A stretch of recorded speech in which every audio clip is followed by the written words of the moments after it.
Fox Sports welcomes you to the following presentation of the National Football League.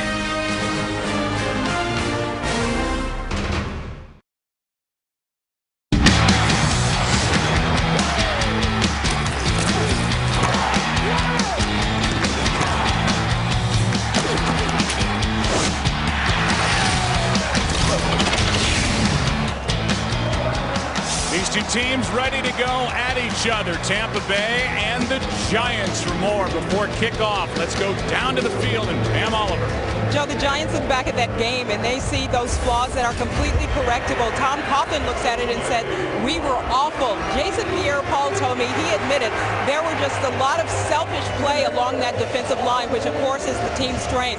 He told me between himself, OCU Manura, Justin Tuck, they went after sacks willy-nilly, just ignored their assignments. But today the emphasis is on team. Pam, not only did they not get any sacks against Tony Romo, they didn't hit him. And their big three of OCU Manura, Jason Pierre-Paul, and Justin Tuck whiffed last week. I don't think they're going to whiff this week. They're ready to come after Josh Freeman. Well, there's a lot of things that Tom Coughlin wants to see done differently in this game, and that's certainly at the top of the list, Joe, because you're right. But you come in and play the New York Giants, and you've got to account for those three pass rushers, and last week they were a non-factor. Saw Tampa Bay. You came out of last week's game. I know you spent some time down in Tampa Bay during camp in preparation for these next 2 weeks. We've got him at Dallas next week, and you're really impressed with his first-year head coach. Well, I am. I think he's very set in how he wants things done. He went old school at training camp this year. You don't see that from many coaches around the league. He was very demanding and worked these guys exceptionally hard, and I think with that, it was important then to have success early, and that was a big win last week against Carolina. Off we go. Glad you're with us. It'll be the rookie, David Wilson, from inside the end zone.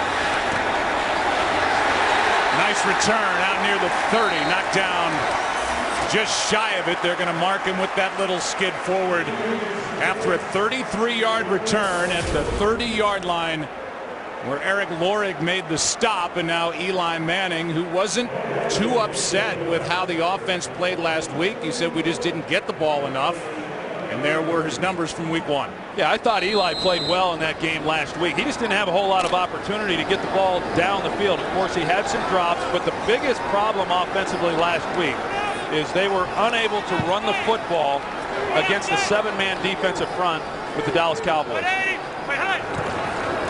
Quick setup and throw, and right out of the gate, it's Hakeem Nicks, good for 8.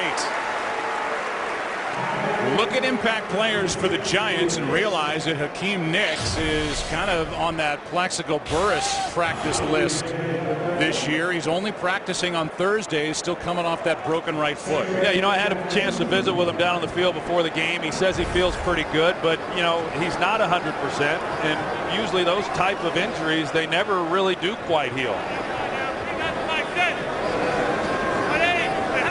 He's at the top of the screen. Manning was looking that way and now throws that way. The pass is caught. That's Nicks, wrestled down inside the 25 by Talib.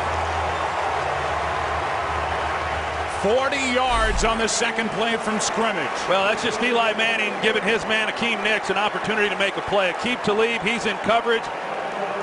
The Giants come into this game expecting Tampa Bay to commit defensively to stopping the run. On that particular play, however, Tampa Bay was playing coverage, but they were still isolated on the outside, and Eli is able to lay one up, and Hakeem goes after it. Had 4 catches week 1. He's already 2 for 2. First run of the day, it's Bradshaw. And Ahmad Bradshaw takes it inside the 20 to the 19. Look at the defense for Tampa Bay, and there's a familiar face. Rondé Barber, who last week made his 200th start at cornerback, but he's joined by Gerald McCoy, who's finished the last 2 years on IR, and then 2 rookies. They've got 2 rookie starters on defense, and they love their rookie running back, Doug Martin, on offense. Well, you call them what you want, but all 3 of those guys did not look like rookies last week. I'm going to call them rookies. Okay. On second down, Manning wide open, and that's the rookie David Wilson. who was known in college as somebody who had trouble with ball security at Virginia Tech. Last week in his second carry against Dallas, put it on the ground. That was it, and this one right through his hand. Well, he's got a package of plays on early downs. First and second downs, you're going to see him in the game, but they're going to be specific things they're asking him to do. You'd expect a young player to come in and maybe touch the ball by carrying it. That time they spread him into the formation, he just has a drop. Eli saw 3 of those last week from Victor Cruz. Manning, end zone, fight for the ball, and for Hakeem Nicks, it's broken up by Talib, and this time Talib equal to the task, knocked it away, and it'll be 4th down. Well, you're going to see the safety here. He's going to work to the middle, and once that happens, Eli Manning knows then he's one-on-one on the outside. You got a corner up and bump and Aqib Talib. He's going to try to go back to Hakeem Nicks, who he's already beaten. And that's just an outstanding play by the cornerback Aqib Talib. 37-yard drive by Tynes. And he is able to draw it in. First points off the first possession. They belong to the Giants. Now we'll see the Tampa Bay offense down 3-0. By Southwest Airlines. Find our fares online only at southwest.com. It's like our little NFL on Fox Flat Stanley. Where's it going to show up? Shows up by the Flatiron Building in Manhattan, and we are across the river in Jersey. And glad you're with us on Fox as the Giants went down the field, got the first points of the day, and now Aurelius Ben waits for the kickoff. Michael Smith, who returned kicks last week, not active today. So Ben gets a crack at it. And he will bring it out. And he lost the football. Knocked out by Adrian Tracy, and we'll see who comes away with it. Tampa Bay. So Ben getting a chance to return a kick. Tracy knocked it out, and Tampa Bay able to get back on top of it. Right there, 98, Adrian Tracy. He comes in and just put his helmet right on the ball. Knocked it out. Big break there for Tampa Bay to be able to recover that and not give the Giants the short field. Helmet right on football, then into the air in the scramble. There's not a lot Aurelius Ben could do about that one. I mean, they'll be on it pretty good, I would imagine, on the sidelines. But a big guy like Tracy coming in, putting the helmet on the ball, it's difficult to hang on to it. Tampa Bay kind of huddled up on the sideline, and they come out as a group and go right to the line of scrimmage, and they hand it to their rookie. We'll see a lot of Doug Martin today. He picks up 4. Take a look at the key new additions on offense for Tampa Bay. Not only do they have the rookie running back, but they've added Vincent Jackson. They have Dallas Clark, and they bring in Carl Nicks, maybe the best offensive lineman, certainly one of them in the NFL, and they take him away from a division rival, the New Orleans Saints. Yeah, good on both fronts if you're for Tampa Bay, but I think some of the moves that they made in the offseason, some of these veteran players, Nicks, as you mentioned, being some really key guys and good players. Kiwanuka coming on a blitz, and this one complete to Williams. He's got a first down as he goes around Corey Webster, who had a rough week against the Dallas Cowboys on that opening Wednesday night, and that last completion good for 11. And we look at the big 3 names up front that typically get pressure and hits. They went 0 against Tony Romo. Well, I think the most disappointing thing was, yes, they did not get enough pressure, but more importantly, they were undisciplined in their rush lanes. And so 2 of the touchdowns that Romo had last week were from him getting outside the pocket with there being no containment. They played very undisciplined along the defensive front in that loss. On first down, play action from Freeman. He's going to air it out, looking for Jackson, and the big receiver hauls it in. Vincent Jackson knocked down at the 31 by Corey Webster. Good for 41. Well, they go after the big play guy and Vincent Jackson, but the safety has got to be able to get over the top. There's nobody threatening down the field, down the middle. And so because there's nobody there, and there's only one guy streaking up the sidelines, Antrell Roll has got to be able to make that play and give some help. Now, Corey Webster, he's responsible one-on-one on Vincent Jackson and likely will be throughout this game. Vincent Jackson has averaged over 17 yards a catch throughout his career. That is the best average among active receivers. Wilson started to run before he made the catch. That is not a lateral. So it's just an incomplete pass. Doug Martin could not haul it in.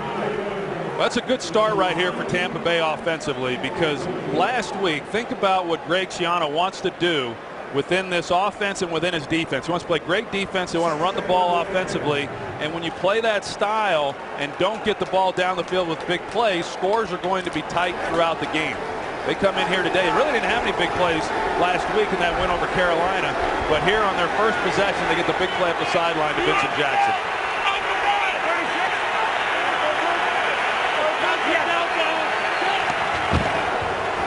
On 2nd and 10. Martin over the right side, climbs across a body, picks up 3. Jason Pierre-Paul, the first one to hit him. It'll be 3rd down and 7. Yeah, I thought Doug Martin, you mentioned him being a rookie in his first NFL start last week, and you see 24 carries, and then he had 4 receptions as well. That's a pretty good workload for a guy in his first NFL start. But he's not real tall. He's listed at 5'9". Josh Freeman says 5'7" if he's lucky. But he is pretty well built. He's a big muscled up guy, and so he can take a pounding. But he had to earn every yard he got last week. 3rd and 7.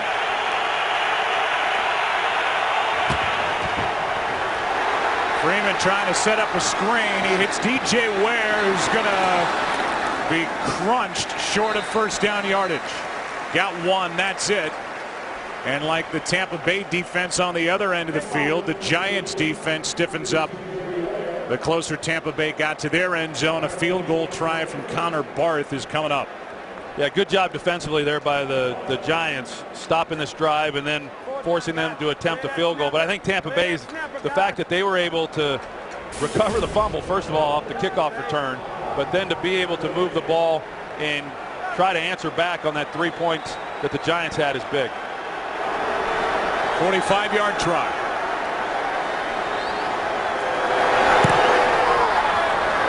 Absolutely splits the uprights.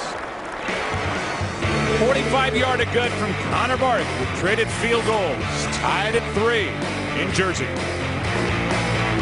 By Bud Light, the official beer of NFL fans. Here we go. We'll get into the kind of offseason that Mark Dominic, the young general manager of the Tampa Bay Buccaneers, had. One of the best across the NFL with the new head coach, with the draft that they had, trading back into the 1st round to get the running back they wanted, Doug Martin, before the Giants drafted, and they were left with David Wilson. And then bringing in the big money players, the free agents. Here's a line drive kick to Martellus Bennett. And Marty B, as he's known, is out of bounds at the 30. A big catch on each side. First it was Hakeem Nicks for the Giants. Vincent Jackson for the Bucs. But each team had to settle for 3. Today's game is sponsored by Lexus, introducing a stunning work of technology, the entirely new Lexus ES by AT&T, the nation's largest 4G network. AT&T, rethink possible. And by Geico, 15 minutes could save you 15% or more on car insurance. One of the better tailgating scenes you'll see anywhere in the NFL is here at the Meadowlands. That's what's happened so far. 6 offensive plays for Tampa Bay, 5 for Eli Manning and the Giants. 3-3 game. Second possession starting at the 31.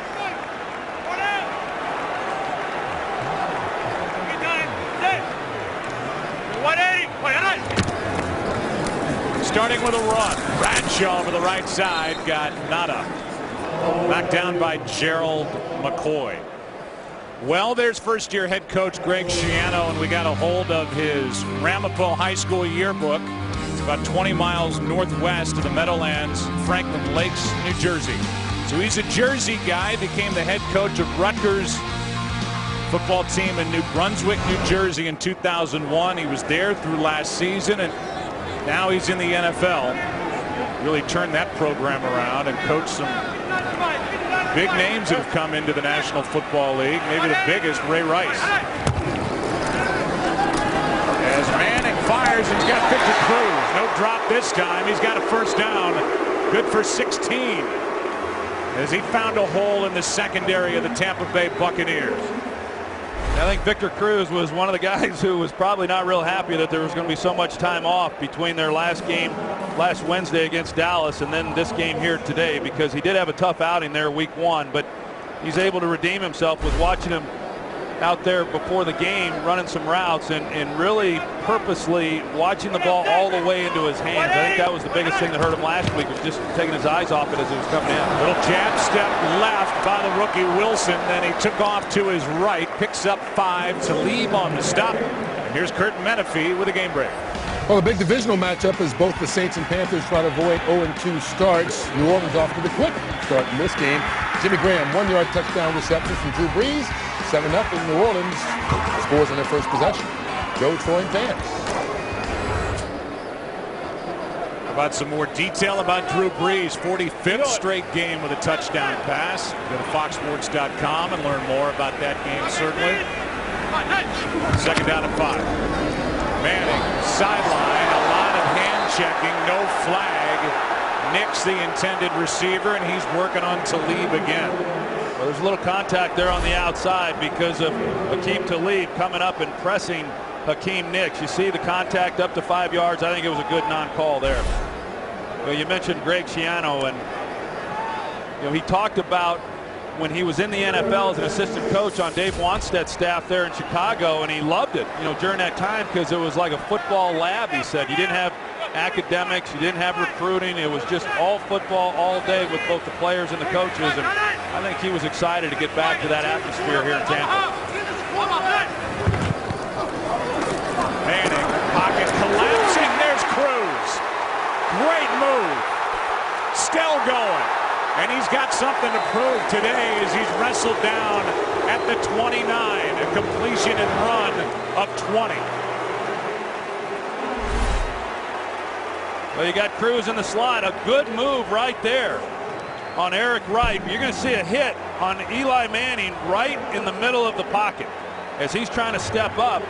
You got Michael Bennett.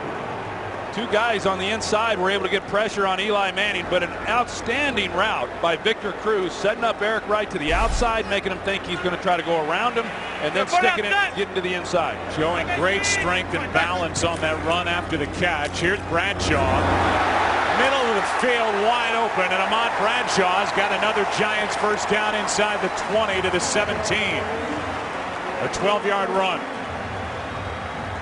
You're going to see a double team with Boss here and in the middle, and then going up to the linebacker level, Booth and Boss, and they do a good job then of creating a running lane for Ahmad Bradshaw, and then he knifes his way through. That's one of the few openings that Ahmad Bradshaw has seen here in the first 5 quarters of the 2012 season, but a good job up front. Tampa Bay was last defending the run last year. They allowed only 10 rushing yards against Carolina last week. And here is David Wilson, and Wilson gets 1. The guy who is still getting some pressure, though, is Gerald McCoy for Tampa Bay, and he's an excellent player, and he's got tremendous talent. The problem has just been keeping him healthy. But Joe, when we visited Tampa Bay back this summer at training camp, every coach we talked to said the key to our defense is going to be Gerald McCoy and keeping him healthy. If he's healthy, he's going to be dominant. He's been in the backfield here in this game, had a great game last week, but they're using some of his aggressiveness against him here on this drive. Second down and 9. Pass to Hickson. And a flag comes in on the hit, I believe, as Hickson had his helmet taken off. A 12-yard completion and a late flag. Looked like it might be called on Mason Foster. As Hickson was going to the ground, Foster's going to come in to try to finish him off. And there's the helmet to helmet. Jim Core is our referee today. And that hit. Personal foul. 59, defense. Unnecessary roughness. Half the distance to the goal. Automatic first down. That's a hard call on Mason Foster because, it's a right call. It's a right call because he was defenseless and it was helmet to helmet. So The officials do a good job of making the call, but for him, he's just trying to finish the play. And, you know, how you know exactly where the helmet's going to be, I don't think he was intentionally trying to go helmet to helmet. So first down and goal. Manning rolling to his right, has a man wide open, and that's Will Beatty, the backup tight end. Meanwhile, Ahmad Bradshaw was wide open, but he threw to the backup tackle, the former starter Beatty. Well, that's one of those things where you go over in practice and you outthink yourself, because Beatty's going to be running the crossing route. And I bet in practice that was the guy who they said is definitely going to be open. They're not expecting him to go out in the pass route, but to the front side, Ahmad Bradshaw, who should be the first guy in the progression according to that play, but Eli just bypassed him and didn't get it out in front of Beatty. Now Bradshaw goes nowhere on second and goal. Look how open Ahmad Bradshaw was when Manning threw to Beatty. Yeah, he comes out of the backfield and well, there was a tackle there. Looked like the guy who was going to be in coverage on Ahmad Bradshaw was Dakota Watson, and the Giants got away with tackling him. Now David Deal is down. Starting right tackle. They'll look at him. We'll take a break. David Deal able to get up and walk off the field. He got his legs caught in a pileup at the line of scrimmage. Looking at his right knee, right ankle. Jim Cordell comes in. It's third and goal. And movement on the left side. Will Beatty, who missed on the touchdown catch, guilty. False start, 65. 5 yards, still third down. Well, I thought the Giants more than likely on that particular play were going to use play action to try to punch this ball into the end zone, but now with the 5-yard penalty, there's no doubt they're going to have to throw the ball. You know, you talk about Dave Deal, and I mean, God, how valuable is he? You know, his ability to play all the positions. The only position he's not started at along that offensive line is at center. That's a huge blow for such a versatile guy, and really a working pro. Big number 13, Ramses Barden, is in the slot. 6'6", 224. See if Eli looks that way. He fires, and it's off the hands of Martellus Bennett. Another drop hurts the Giants. This time it's Martellus Bennett. And instead of a touchdown, it's another field goal try. That's 3 Giant drops already. Well, it's a good route, really, by Martellus Bennett. He runs a stick route, and then he's going to go to the goalpost, but he comes back out of it because that's a route they run very often. So he got separation. He's just unable to make the catch.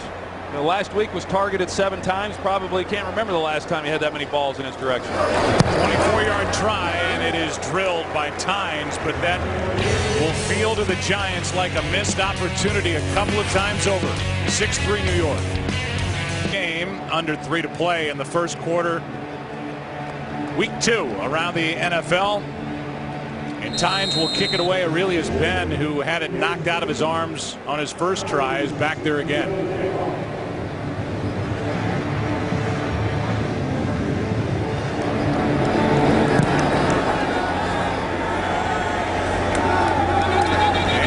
About a yard and a half deep in the end zone. Ben tries it again, and he is knocked down by Herzlich. A 20-yard return, and let's go back to that injury. Number 66, David Deal. Well, it gets rolled up right there. Initially, it looked to me like it might have been the ankle, but it also looked like they were checking out his knee. So there's something obviously with his leg, but he just went into the locker room to get all that x-ray. He's walking in, which is, you know, oftentimes a good sign. Sometimes with knee injuries, my experience in having teammates with those types of things, that I've seen guys with complete reconstructions and they've walked off the field like that. So you never can tell, but he's a valuable part of that offensive line, and obviously they're hopeful it's not too serious. So now Freeman back to work. Josh, who took a step backward last season, hits Lorig. And the former defensive end and tight end, now fullback, is good for 8. Yeah, and Eric Lorig is going to get a lot of playing time in this game. Probably between these two teams, they probably use the fullback more than any other teams in the National Football League. Even last week, with Tampa Bay, a lot of fullback formations and a lot of two tight end packages and things you used to see back in the mid-'80s to early '90s. But Tampa Bay, they're old school in how they approach it offensively. Second down and 2, and it's Preston Parker. On an end around, he's got a first down. So a little misdirection, a gain of 7. Let's go to Curtin for a game break. Well, the Ravens have bounced back to even the score against the Eagles. Vontae Lease, the fullback, with a 5-yard score, tying it at 7. Lots of pushing and shoving on both sides of the football from both these teams. It's no real surprise, Joe and Troy. One of those two teams will come out of that game 2-0. Baltimore took care of Cincinnati. Philadelphia just had enough to beat Cleveland week 1.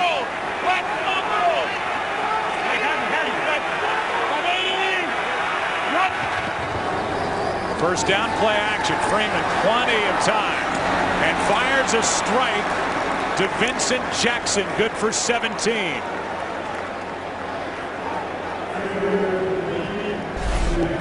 Chase Blackburn right here, number 93. You're going to see the play action and what it does to him.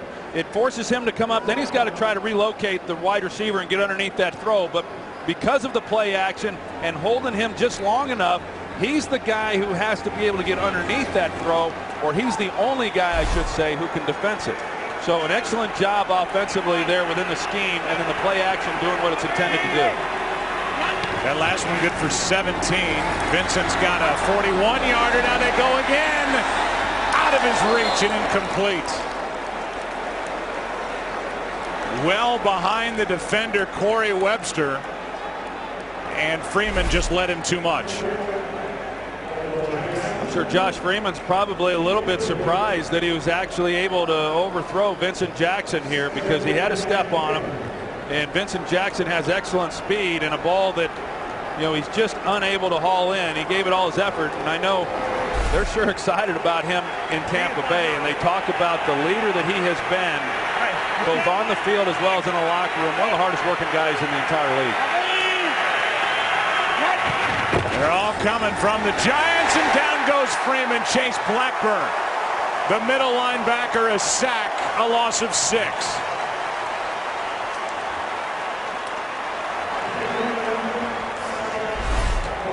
Blackburn's right here in the middle, right guard, Ted Larson. He's got to feel that and know that he's the most dangerous and make sure he takes that blitzer. But because he does not, he doesn't recognize it soon enough, Blackburn's able to shoot the gap, and Freeman has no chance. 3rd sack of the year for the Giants, first for Blackburn. 3rd down and 16.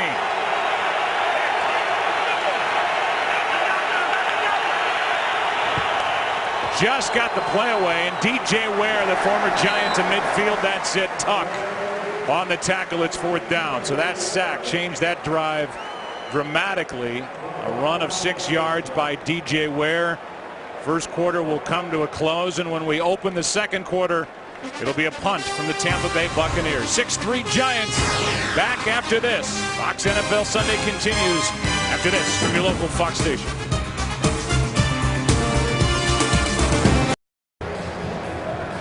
Defense will take a rest as the Tampa Bay Bucks will punt it. Ruben Randall, the rookie, is waiting for it from Michael Kanan. Nose of the football down. So is Kanan. No flag, and the fair catch by Randall at the 11. Let's talk about baseball next week. Fox Saturday Baseball and games with plenty of playoff implications. You've got the Dodgers taking on the Central leading Reds in the National League. The Braves taking on the Phillies, who are coming out of nowhere. Only 3 games back at the start of the day in the wild card race. The Twins take on the Tigers. Fox Saturday Baseball returns this week, 3:30 Eastern, 12:30 Pacific, and Tuck almost got the ball, then banged into the body of Kanan, who did some acting, and Jim Core, who was back there, the referee, didn't buy it. No flag. Keenan will be getting in the hot tub tonight. Oh, yeah.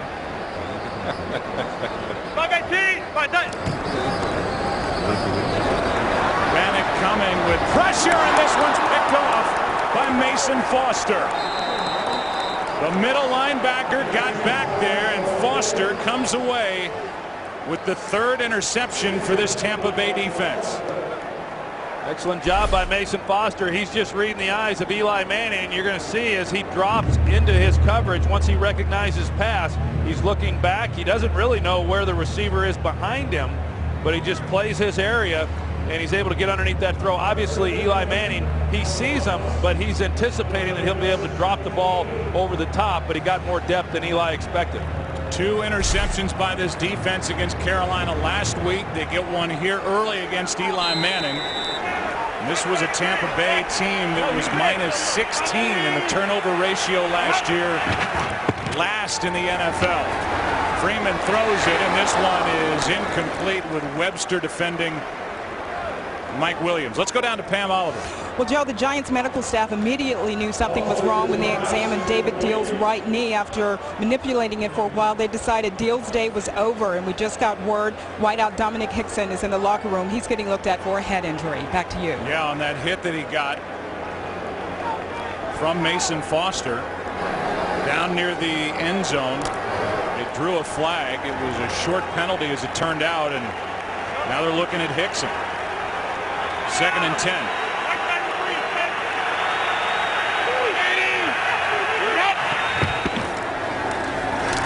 Handoff is to Martin, and Doug Martin lost a yard. Well, one of the things that Mike Sullivan, the offensive coordinator for Tampa Bay, what they want to do is make third downs manageable. So on first down, they have an incomplete pass. They come back on 2nd down and run the ball, trying to keep it from being 3rd and long, but they don't gain anything there, so it is 3rd and long. But the Giants defensively are anticipating that, and on 2nd down, they've been dropping in a safety, anticipating run, and they've been right a good amount of the time here in this first half.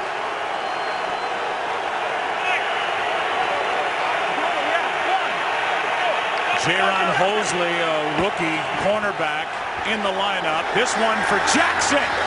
He makes the catch and has a touchdown. Got around Michael Coe, and Vincent Jackson is good for a 29-yard touchdown completion after the Manning interception. Well, the problem is they showed it right away to Josh Freeman what they were going to have. He knew he was going to have pressure, but he knew he had one-on-one with his best receiver against a young corner who started his first NFL game last week and got torched. And so now you've got Vincent Jackson. Not bad coverage throughout, but right here you see the extension. I thought that they were actually going to call Jackson for pass interference. He got the extension, which created the separation. 38th career touchdown catch for Vincent Jackson. A 29-yard completion on 3rd and 11, and it's a 10-6 Tampa Bay lead. Yeah. There's the completion, the catch. They love him in Tampa Bay, and why not? Big play receiver. Vincent Jackson in for the touchdown after the pick by Eli. Deep by Burger King and our delicious new line of salad wraps.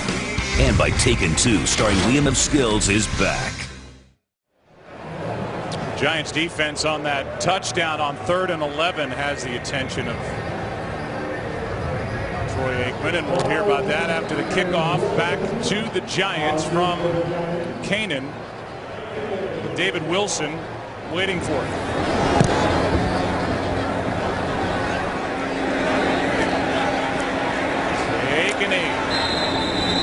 Let's go back to the interception first, and we'll get to the touchdown. Yeah, obviously this was how it was all set up. You're going to see number 59, Mason Foster, who just does a really nice job in his coverage lane and makes the interception. But going back to the touchdown here, 3rd and 11, and Perry Fuel did not do Michael Coe any favors by locking him up man-to-man, no help, against the best receiver for the Tampa Bay Buccaneers, and that being Vincent Jackson, and a guy who can't be playing with a great deal of confidence because of the way the Cowboys went after him. 3rd and 11, I thought they could have protected him a little bit more, but I just think that was a poor defensive call and put a player in a real poor position to have success. And a great throw backpedaling from Freeman. Big hit. They are flying up front with this Tampa Bay defense. First guy there was Bennett as he ran in to Ahmad Bradshaw, no gain. Pretty good up along that defensive front, and Michael Bennett is a really good player. He's solid in all areas. He does a nice job of rushing the passer and good in the run game as well. Of course, he's the brother of tight end Martellus Bennett. But that defensive front with him and Gerald McCoy and then Adrian Claiborne, that's a pretty formidable group up front. Andre Brown is in at tailback. Bennett with pressure, and the pass is caught by Cruz. Good throw by Eli Manning, and that's good for 12 and a first down. Good coverage by Eric Wright, but just an excellent throw. And at the top of the route, Victor Cruz, once he gets up to the top of the route, as he works back down the line of scrimmage, he comes back through the football. And so because of the throw, it makes him come back down the line. But Victor Cruz goes and attacks the ball, and that's the difference between a completion and a defensive back getting his hand on it. Third catch for Victor Cruz. He had 6 in week 1. Quick throw, and this one is knocked away from Nix. Talib is there again, and those two have been matched up all day long. This Tampa Bay defense has been, really impressive in the early going of this season. When you think about how bad they were last year, and I know we had a game of theirs last season, I thought it was one of the worst defensive efforts that I had seen. Poor tackling, poor effort. And then you put on the film from last week against Carolina, a good running team, and they just dominated that Carolina Panther offense. And the linebackers were the area that Greg Schiano really wanted to see some improvement. Having been an all-conference linebacker at Bucknell University himself, you can bet that he watches that position with a pretty sharp eye, and they've played well. Handoff is to Hynoski. Big fullback out to the 35. Third down coming up. And the Tampa Bay fans out there that think about those great years that they had, when Monty Kiffin was the defensive coordinator and John Lynch playing safety, and of course Derek Brooks and then Warren Sapp. This defense kind of has the makings of that, a little different style, but when they bring in Mark Barron and Levante David, the 2 rookies, and then of course Gerald McCoy, I mean, they've got great players. These guys are young, but they got solid players at each level that could mature to be great players.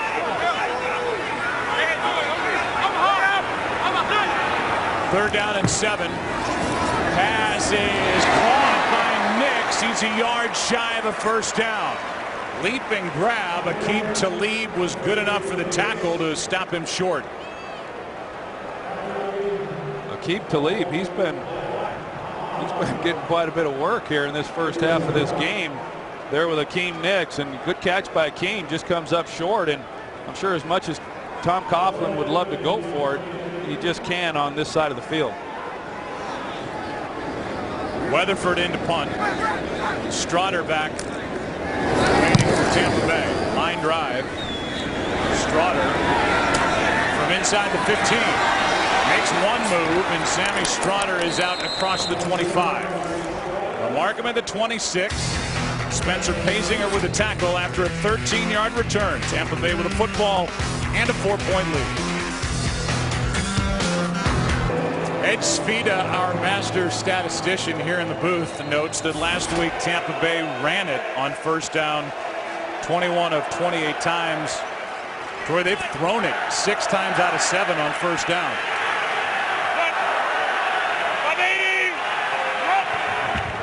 From the 25, they run it this time, and they run it with Doug Martin. He spins forward for 2.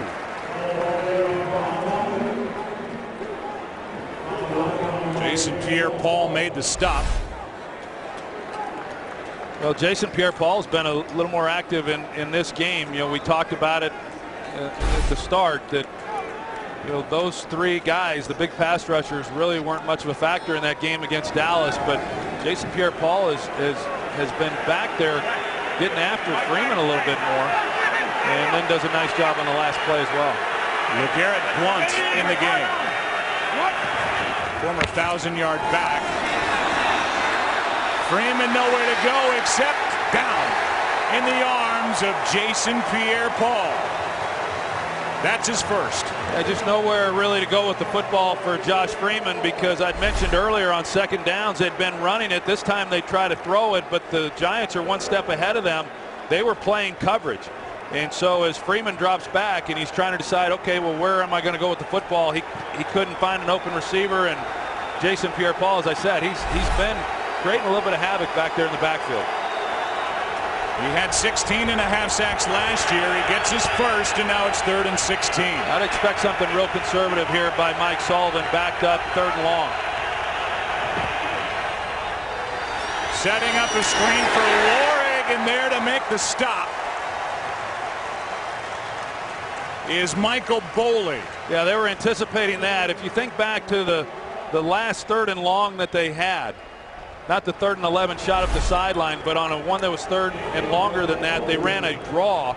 This time backed up. What they don't want to have happen is a big mistake and a turnover, and so they try the screen. The Giants anticipated something like that. Boley with a nice play. Dallas Clark on that reception, not Lorig, and a beautiful punt by Kanan. This is Ruben Randall, the rookie, across the 40. So good field position. The sack kind of flipped the field from Jason Pierre-Paul. Eli back to work, down by 4. From kickoff to the last yard, Chevy runs deep.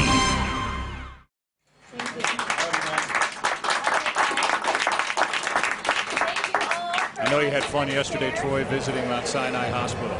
We did, yeah. We went to the zone that Garth Brooks and my foundation, we build those around the country, and I got a chance to go by and visit the kids. And I know Marco, who I met yesterday, is watching today, so I'll give a little shout out to him. Big football fan. Is he a Giants fan? He is today. Okay. Thought he was going to give you. Why do you hate the Giants?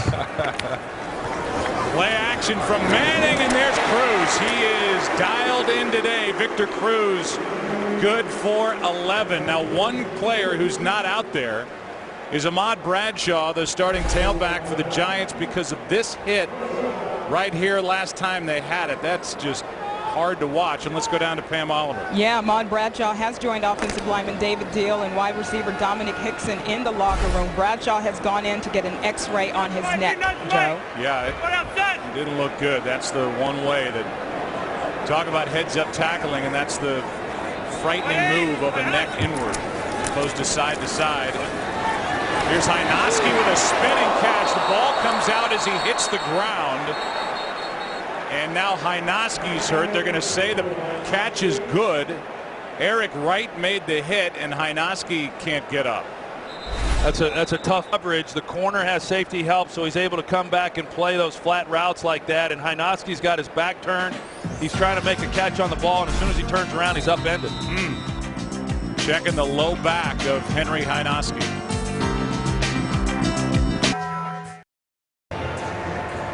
It's been a painful first half for the Giants. Have lost Deal for the day. They're looking at Bradshaw and Hickson. Hynoski able to get up and run off the field, so that was a good sign. And now second down for the Giants.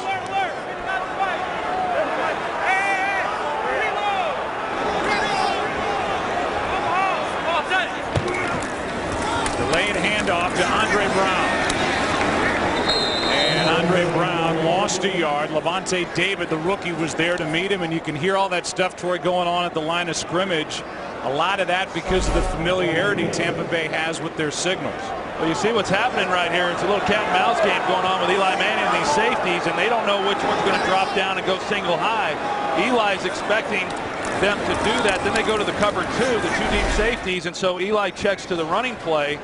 Now, all of that doesn't mean anything if you don't block the interior defensive line, which the Giants failed to do, and so they get nothing out of the play, even though Eli put them in the best play possible. 3rd down and 6. Nice pocket for Manning, and he overthrows Victor Cruz. Picked off and back the other way. Back is Brandon McDonald with an interception, and McDonald comes away with a second Tampa Bay pick of the afternoon. There's a flag at the end of it on that pull of the jersey from behind, and that one got away from Eli Manning. Well, take a look here at Rondé Barber and see if he got away with a hold. He sure did, because Eli Manning is anticipating the out route by Victor Cruz, and you have to throw that ball on time if you're going to have a chance. And so Manning throws it as he should. Cruz is trying to come out of that route, but he's unable to, and the Tampa Bay Buccaneers got away with one there. The official doesn't see it. Victor Cruz knows it should have been called, and an interception the other way.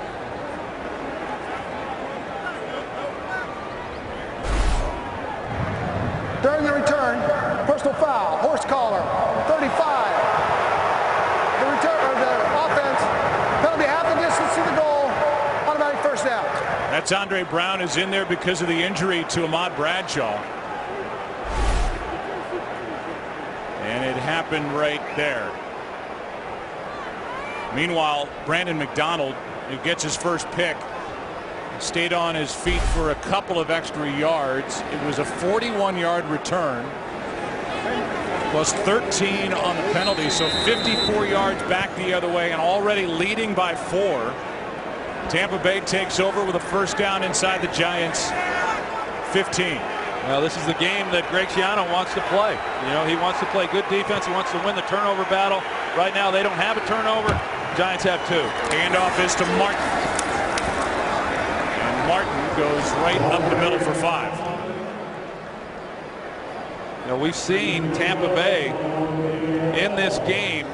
You know, I don't want to say conservative because they take their shots, but they're going to play the percentages. They're really going to rely heavily on their defense. And the way that you come into New York against a good Giants team is you just don't give them anything. You make them earn everything that they do get. And Tampa's been able to do that, take advantage of some of their opportunities, and then just play good defense. But most importantly, they've been able to get the takeaways, which have put them in another position to score. On second down and 5, the handoff is to Martin. Again, spins to the corner for the touchdown. The rookie's got his first, and that was him finding room to run. Got to the edge, and that's the first of many, you have to believe, for Doug Martin. Giants do the initial job of bottling everything inside. There's nowhere for Martin to run. But then once he spins out, there's no contain. You know, last week we said Tony Romo hurt them throwing the football, getting outside contained. This time Doug Martin hurts them because once he started the run in the middle, everyone collapsed on that. No one was on the outside. Tampa Bay, as we mentioned, traded up to get Doug Martin from Boise State. Thought he was the most NFL-ready back available. They have been thrilled. He's the starter, one of 3 rookie starters they have. And after the interception by Eli Manning into the arms of Brandon McDonald, an 8-yard touchdown from Doug Martin, 17-6 Bucks. Greg Schiano, the first-year head coach of the Tampa Bay Buccaneers, even though he's from New Jersey, he's back in New Jersey, a couple of stops along the New Jersey Turnpike. He said, I'm going back for a business trip. You know, this is not something where I'm going to go back and see family and friends. I'm going there to work, and he has his team prepared for this road test against the New York Giants, the Super Bowl champion Giants, and they're up by 11. There's no confusing what he's here for. I mean, he's all business, I think, all the time. And you know, while he was there at Rutgers, he coordinated the defense some of the time during that 11-year period. And prior to this kickoff here in the break, he was over on the sideline talking to Mark Barron and Eric Wright, Lavonte David, and he was giving them some instructions on what he believes they can expect to see on this next possession by the Giants. Which will start at the 20. It has been a painful and at times frustrating first half for the Giants. Plenty of miscues. That was for Will Beatty. That was Will Beatty moving early near the end zone, backed him up.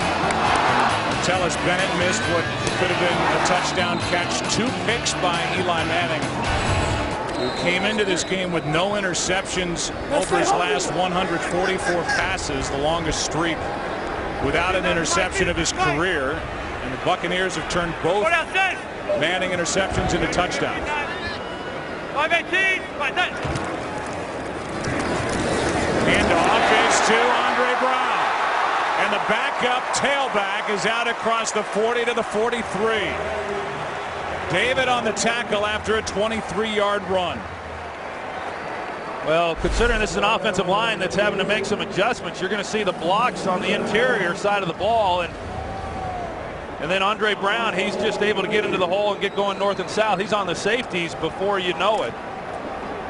It's a nice job offensively, and Pat Flaherty, their offensive line coach, he's working overtime in this game, trying to sort it all out with the different bodies having to go to different positions. Again, and a nice carry by a third-year player. As a penalty flag hits the ground, Andre Brown, third-year player out of NC State, picked up last year as a free agent. Ahmad Bradshaw is out of the locker room and just watching. Here's the call on the flag. Holding, 64, offense. 10 yards, first down. They get David Boss. Right in the middle of the screen there, 64. Easy call. He gets called, Roy Miller is the guy who he's holding. And really didn't have to. I mean, if he just got his body there, considering where Brown was going with the ball, could have just shielded it. Meanwhile, for Tampa Bay, their second-round pick, Levante David out of Nebraska, came off the field with his arm hanging. They're looking at him on the sideline.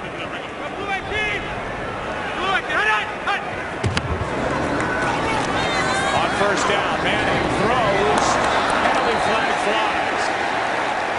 And Victor Cruz was looking for the flag, and he got it. Well, let me just tell you something. If you're a wide receiver and at the end of the play your jersey's hanging off your shoulder pad, then there's a pretty good chance that holding should be called. So Eric Wright, they got him, and then Adrian Claiborne got Eli at the end of that play. 5 yards previous spot, automatic first down. Big part of that is obviously the automatic first down after the hold by Boss. So the Giants get to start fresh with the ball at their own 38. First and 10, down by 11. Just over 5 to go in the half. Each side with all 3 of their timeouts remaining. Quick snap. Andre Brown with a nice run on first down, gets 5. I like what I've seen from Andre Brown. He's making the most so far, at least, of the carries that he's gotten. He's hitting them right in the middle, within the interior part of that offensive line, and he's gotten some nice yardage. Second down and 5.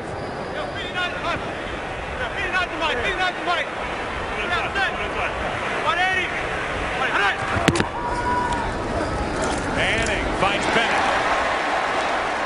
And Martellus Bennett, who missed on a touchdown catch earlier, has got a first down inside Tampa Bay territory, a gain of 11. Well, I got to talk to tight ends coach Mike Pope before the game, and he said about Martellus Bennett the same thing that they were saying in Dallas about Martellus, and that is he's an enormous talent, got a lot of ability, and it's just about him kind of putting it all together and concentrating and committing to himself. And it looks here in the early going that the Giants are going to give him every opportunity to be successful.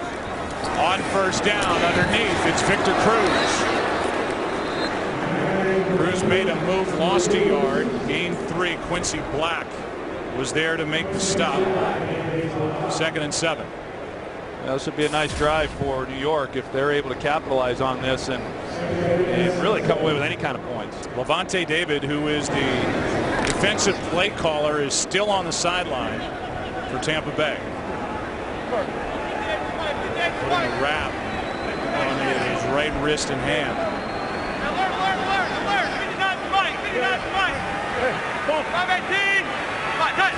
Second and 7. Here come the Bucs. Pass is caught.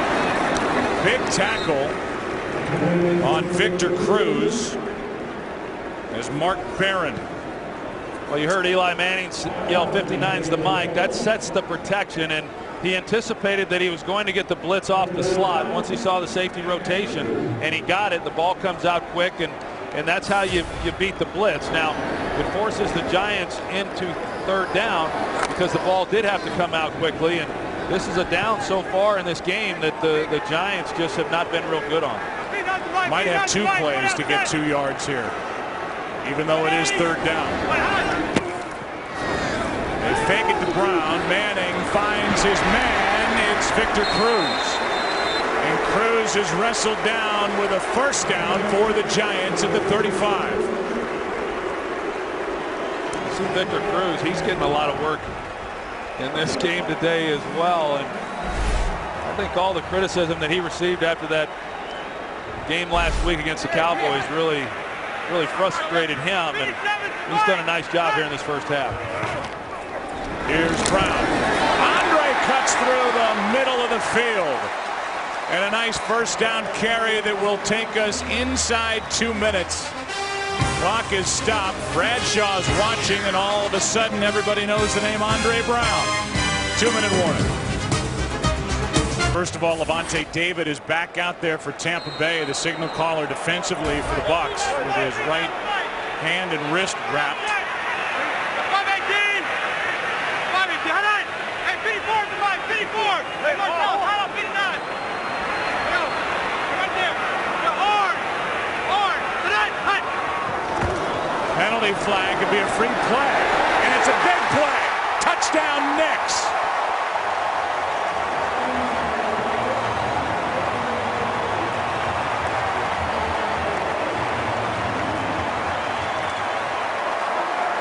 It's against Tampa Bay. The touchdown will stand as Hakeem Nicks, who had 7 last year, gets his first of 2012. That's such a good route by Hakeem Nicks, and you see him kind of stick Aqib Talib, and this time he started to look like he was going to go to the outside, and then he sticks it back to the inside, and good anticipation there by Eli Manning, recognizing the release that he took and then putting the ball right on him. And you're right, I mean, a free look because of the neutral zone infraction.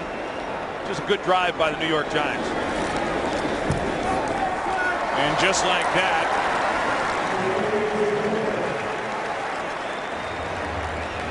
it's a 4-point game, 17-13, with 1:54 left in the half. There's a little game going on with Rondé Barber and Eli Manning, and you're going to see as the ball is snapped, all he has to try to do then is make sure nobody works that way to Hakeem Nicks, and when he comes back to him, Hakeem Nicks beat Talib off the ball so badly, it was a pretty easy completion for the touchdown.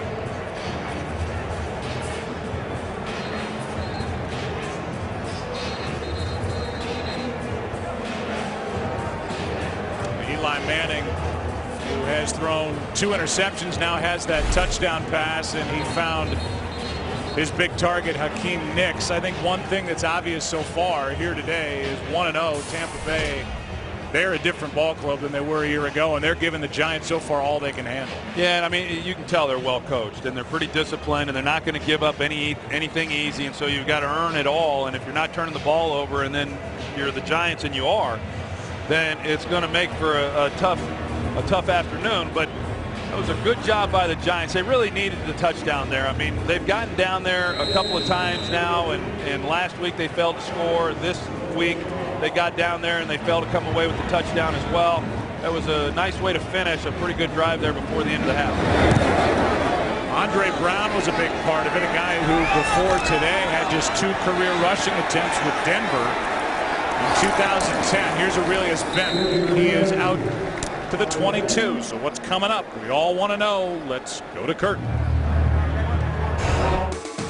All right, coming up on the Visa Halftime Report, we'll put the guys back to work as we get ready for highlights from a busy Week 2 in the NFL, including Michael Vick and the Eagles hosting Baltimore in a game that's featured a lot of scuffles. Plus, Ryan Tannehill gets his first NFL touchdown. You'll be surprised how it happens.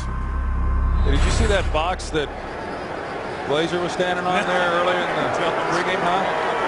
Bradshaw did a nice job of pointing that out, didn't he? Yeah, well, imagine that. I saw the look of disdain Howie had for Kurt interrupting his game watching. I'm sure he's watching his son Chris. I wonder if Jimmy's having any nachos today. He had a big plate of nachos yesterday, I guess. Starting at their own 22.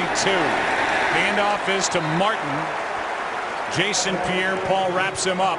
A gain of 1. Well, we'll see what the Giants are able to do defensively, and probably more importantly, how Tampa Bay is going to handle this backed up, because I think Greg Schiano's got to feel pretty good about where they're at right now in the first half, 17-13. I think right now he's just focused on not giving the ball back to the Giants. See what happens on second down. Incomplete. Preston Parker the closest one to it, and there was miscommunication between Parker and Josh Freeman.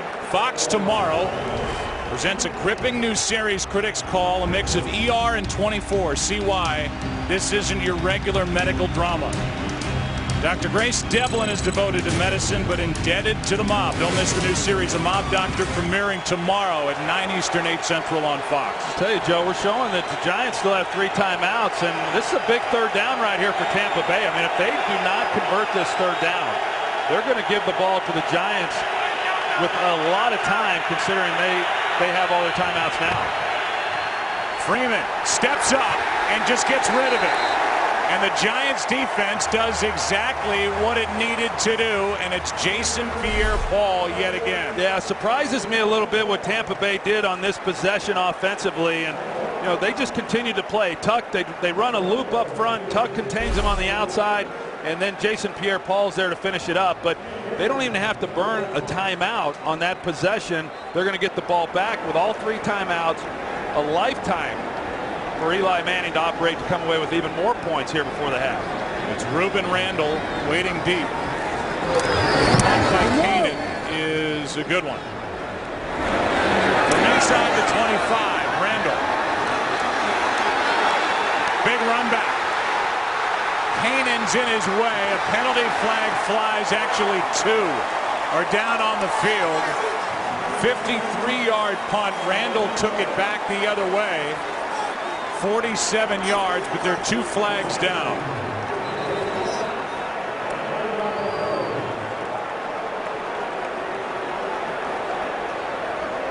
And both groups are moving back down toward the Giants' end zone, indicating this one is coming back. Here's the call. 2 fouls on the return team. Holding. 98. That penalty decline. Legal block in the back. Number 57. Return team penalty penalized 10 yards from the spot of foul. First down. That's Jaquan Williams. And it erases a punt return by the rookie Ruben Randall of almost 50 yards.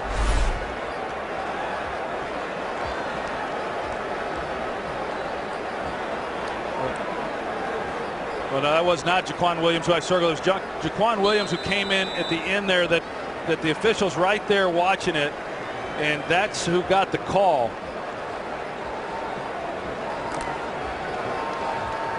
There's the block right there in the back. And instead of starting at the Tampa Bay 31, the Giants start at their own 25, down by 4. That's Nix. He's had a good first half, bad foot and all. He practiced only 1 day this week. Talib is on him again, and a timeout taken by the Giants, their first. 17-yard completion right out of the gate. Well, Akeem Nicks has just done an excellent job of his releases off the line of scrimmage. Aqib Talib has throughout this first half come up and challenged Nicks, and Nicks has just done a good job of mixing it up. And that's the whole key. I mean, he's a big physical guy, and if you can get a good release, then you create the separation, and you have the type of half that he's had here in this game. You've got the injuries on the Giants side. Both Deal and Bradshaw are finished for the day. And no sign of Dominic Hickson since he went in. Getting word that he's out for the rest of the day. Been a lot of mistakes by the Giants, and yet they could take a halftime lead. Here's Victor Cruz. And Cruz almost gave up first down yardage. He had enough. And a timeout taken again by the Giants with 36 seconds left in the half. They'll have 1 timeout left, and the ball in Tampa Bay territory just shy of the 47. You know, they switch release this on the outside, as you're going to see Victor Cruz, because they're in man coverage, the problems that then creates for defensive backs, because you don't want to get picked, and so you give some ground and it opens the underneath throw to Victor Cruz. I'm a little surprised. You know, coaches so many times are quick to call timeouts because they don't want the half to end with timeouts in their pocket, but boy, they had the Tampa Bay Buccaneers defense on the ropes, and you know, could have gotten a few more plays without being so quick to use those timeouts because the clock was running. Still plenty of time. 39 seconds left.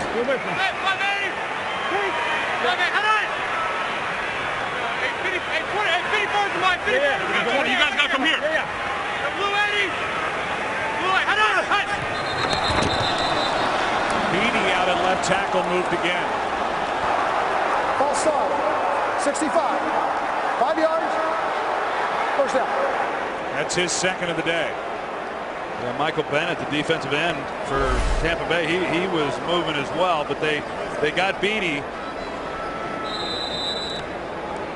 There on that left side, he was reacting really to Adrian Claiborne, as you saw. But Adrian Claiborne did not get into the neutral zone, and so Beatty was the one who was called with the penalty.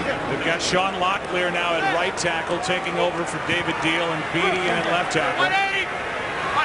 Beatty's been bothered by a bad back. Manning hangs in there and finds Victor Cruz. And Cruz is down to the 39-yard line. And Tom Coughlin comes out onto the field to use the Giants' final timeout. And so that's what you have here now, is they had 3 timeouts and they burned them on 3 consecutive plays, and now they've got to be real careful.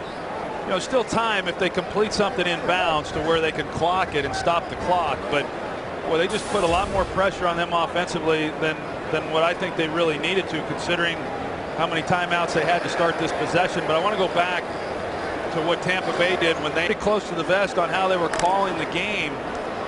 That was one mistake I think they've made here in this first half, is not taking more time off the clock when they had it.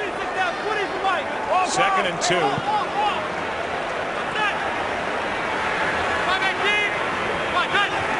In case you're wondering, it would be a 57-yard field goal from here. That's Barton off his hands. Now it's 3rd down and 2.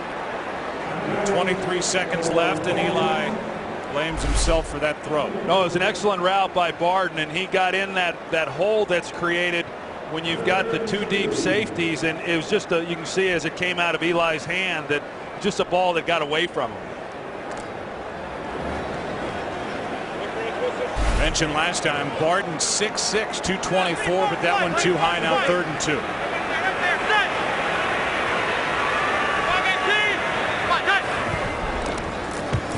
That one's picked. Intercepted by Eric Wright, and the free agent pickup. Eric Wright still going. Wright's got a blocker in front of him. Eli Manning to beat, and he's in for the touchdown.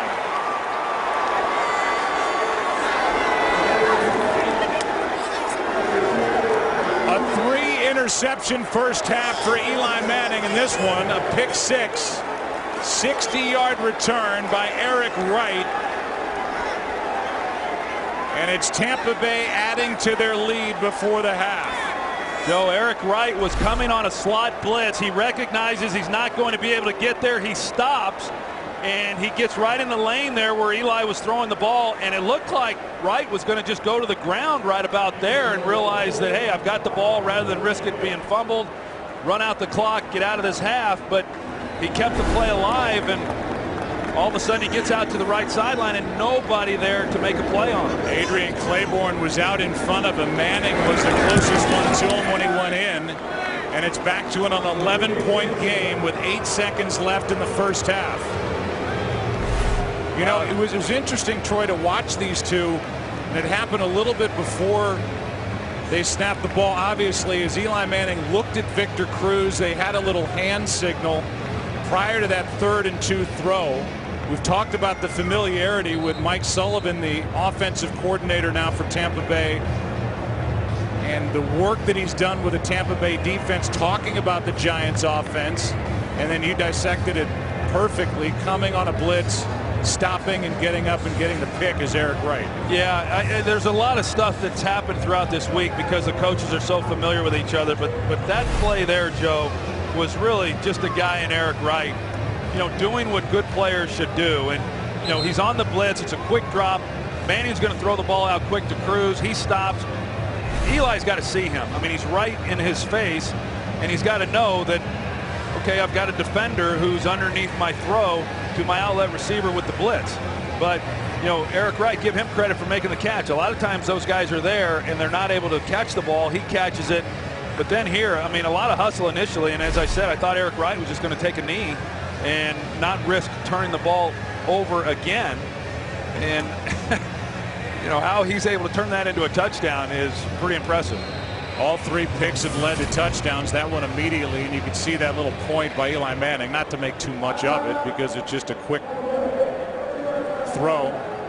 Timeout taken by Tampa Bay prior to this kickoff with 8 seconds left. And what a return by Eric Wright, and what a jolt here before the half to the defending Super Bowl champions, who are already 0-1 on the season. Well, that's a huge swing. I mean, it's a 17-13 game.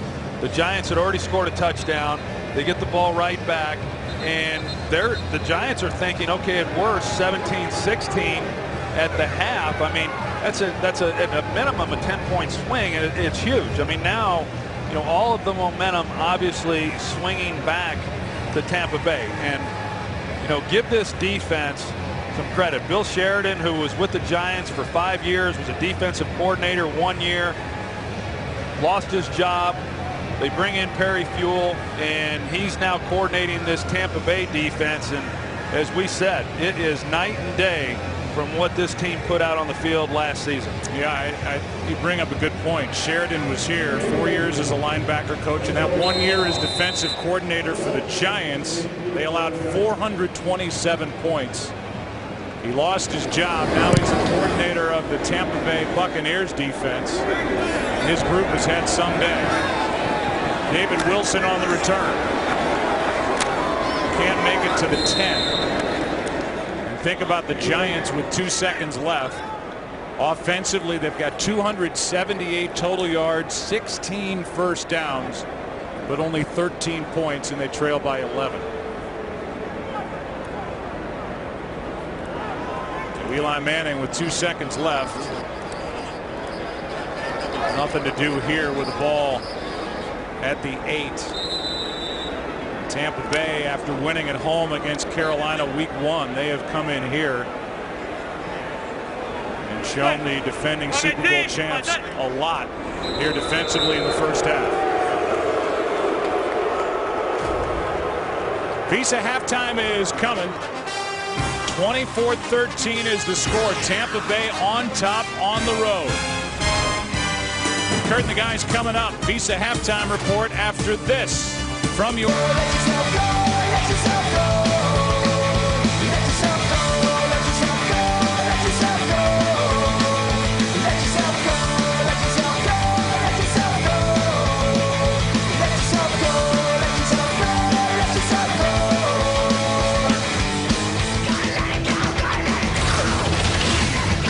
What's it going to be in the second half? Tampa Bay up by 11. You can follow your favorite team all season long just by going to itunes.com/NFL. Tampa Bay will start with a football. They have only 6 first downs, but they've scored 3 touchdowns. The latest one coming on an interception returned for a touchdown by Eric Wright. He was added as an unrestricted free agent from Detroit. During the offseason, this is Aurelius Ben on the return, and he breaks loose. Aurelius Ben is forced out of bounds by Jaron Hosley.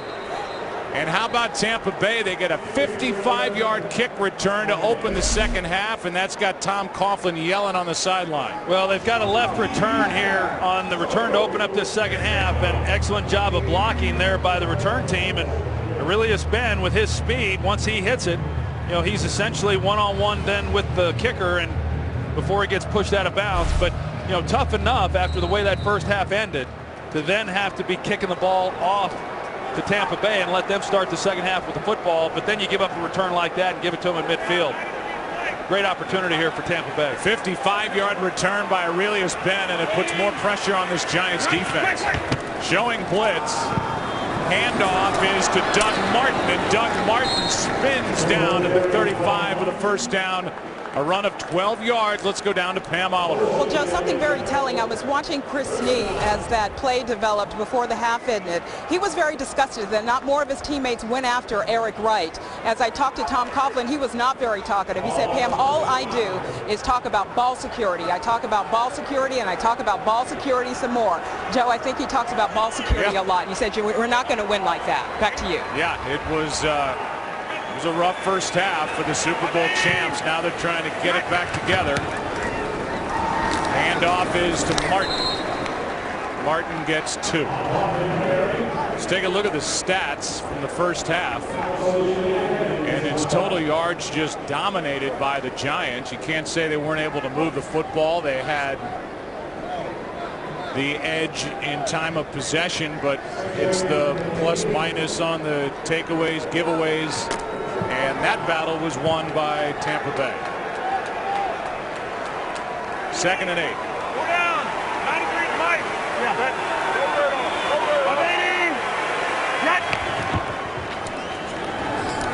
Play action from Freeman, and now he just gets rid of it. Was getting pressured by Linval Joseph.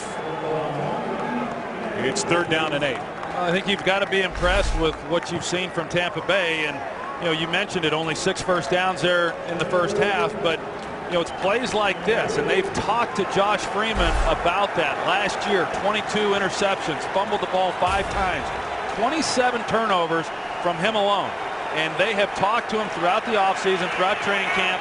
If it's not there, get it out and don't worry about it, and he has executed that plan. Both Ware and Martin in the backfield. Freeman goes for it all to Vincent Jackson, and it's incomplete. Good coverage by Michael Coe on 3rd and 8. It was good coverage, and they, even better coverage considering how much time Freeman had in the pocket. And they've got, Antrell Roll, he's expecting the square in, and as a result of that, then Coe is locked up man-to-man on the outside, and you would think that Vincent Jackson was the defender there, keeping Coe from being able to have an interception. He makes a play and knocks it down.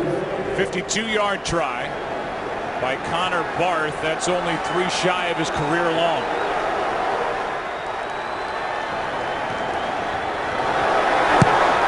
And Barth hits it well and has enough for 3 more points for Tampa Bay.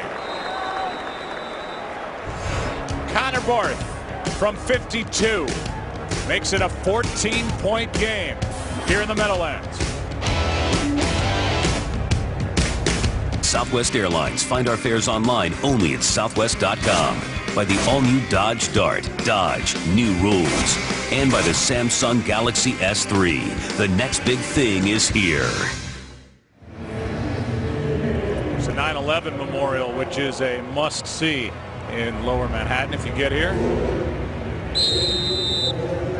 And it's a 14-point game across the river here in Jersey with 13-14 left in the 3rd quarter as Kanan kicks it away.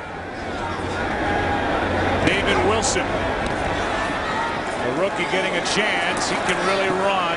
Great speed, spinning his way out across the 40.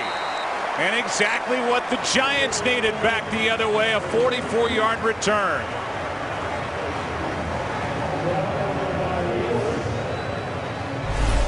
You're not kidding. That's exactly what they needed, Joe. They needed a big return. They needed good field position and leave it up to the rookie, David Wilson, who last week put the ball on the ground on just his 2nd NFL carry of the game. But, boy, they needed a spark here, and he gave them one. Great effort by David Wilson. That's Ahmad Bradshaw, who hurt his neck. He's out of the game. 44-yard return by Wilson, who's been bypassed on the depth chart. That's how we talked about at halftime by Andre Brown.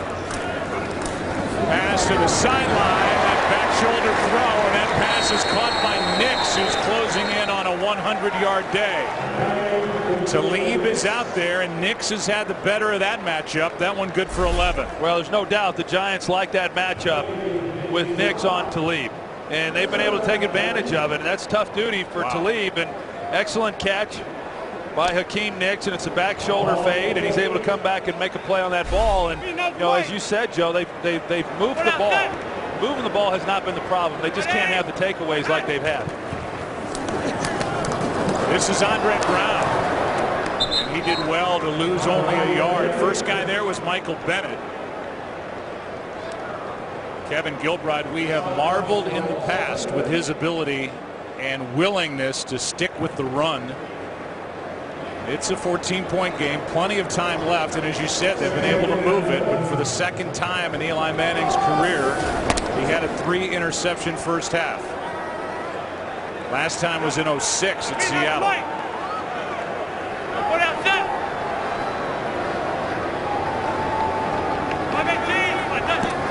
Second and 11. Pass is caught. Good throw by Manning, and that's Bennett, the tight end. Ball comes out, whistle had blown, and then a 6-yard completion to Martellus Bennett. Well, I don't think Martellus Bennett had any opportunity not to catch that ball. Yeah. I think Eli stuck it in there pretty good, and he had to catch it. And we talked a little bit about him earlier. I mean, this is a good opportunity here in New York for him, and for the first time, he's not going to be Jason Witten Jr. He gets a chance to come here where they've been able to develop some tight ends and do some things with. Think about Kevin Boss and Hank Ballard, and they're hopeful now that Martellus Bennett can be that guy who they don't need to be a great player, but they just need him to take some of the pressure off those outside guys. It's 3rd down and 5. This one is batted down. At the line of scrimmage, it's 4th down. Dakota Watson was in there, the linebacker. Number 56 got his hand up. And we've seen an exasperated look from Tom Coughlin much of the day. Well, there's no doubt. And, when you get into a game like this and you're down 14 points, still obviously a lot of time, but you start feeling like time's getting away from you a little bit. So an opportunity on a drive that they just failed to capitalize on. Strawder did not call for a fair catch and did not go anywhere. Good punt by Weatherford. Stevie Brown on the tackle, 3-yard return. Bucks have it, up 14.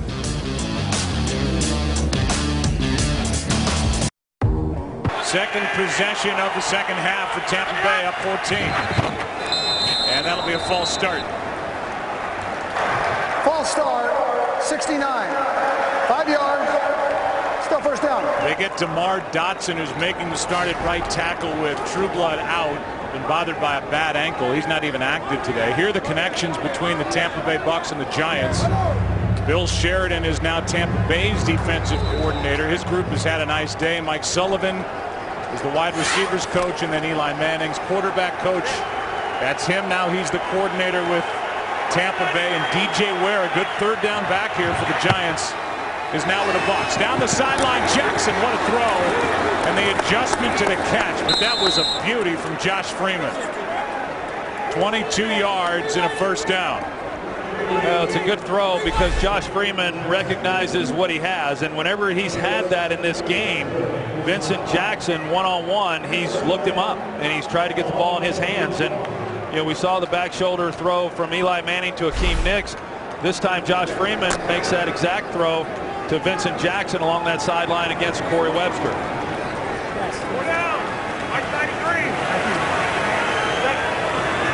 That takes Tampa Bay out of that hole they were in after the false start. Here's Martin.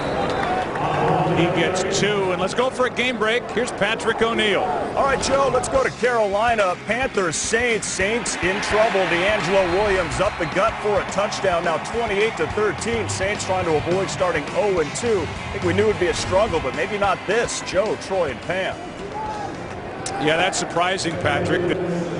New Orleans, a team that was taken apart by the rookie Robert Griffin III last week, and now they're having trouble against Carolina.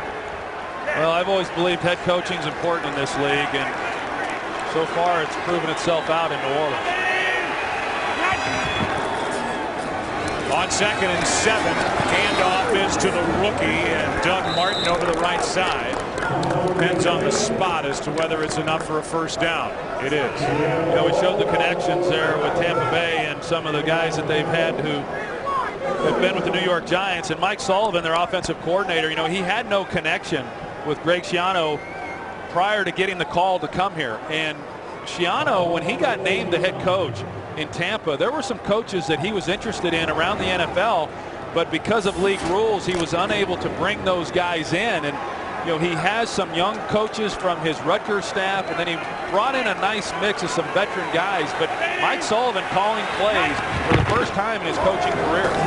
Here's Martin again. He's been busy, hits the hole hard. As you said, not a big guy, a shorter running back, but muscle bound, picks up 4. Jason Pierre-Paul made the tackle. Well, we saw it last week in the Tampa Bay game, and you see it really all around the league each week, that you come out, you try to run the ball early. It is hard to run the football early in NFL games, but if you stick with it, then things start to open up a little bit. Overall, this Giants defense has done a good job, you know, stopping the run, but on this possession, some things are starting to open up a little bit more that weren't quite there in that first half. Second down and 6, a toss to Martin running left. Gets around 2 tacklers and is forced out of bounds by Antrell Roll over on the sideline, a gain of 5. Well, and that one was just a product of poor tackling, because Chase Blackburn read it beautifully, and the guys up front did their job, and they're keeping the guys off of him, and yet he was in the hole ready to make a play, and he's unable to get him on the ground. See Vincent Jackson, the big-bodied receiver, taking care of Matthias Kiwanuka. Larry Fuels group now needing a stop. It's 3rd down and 1.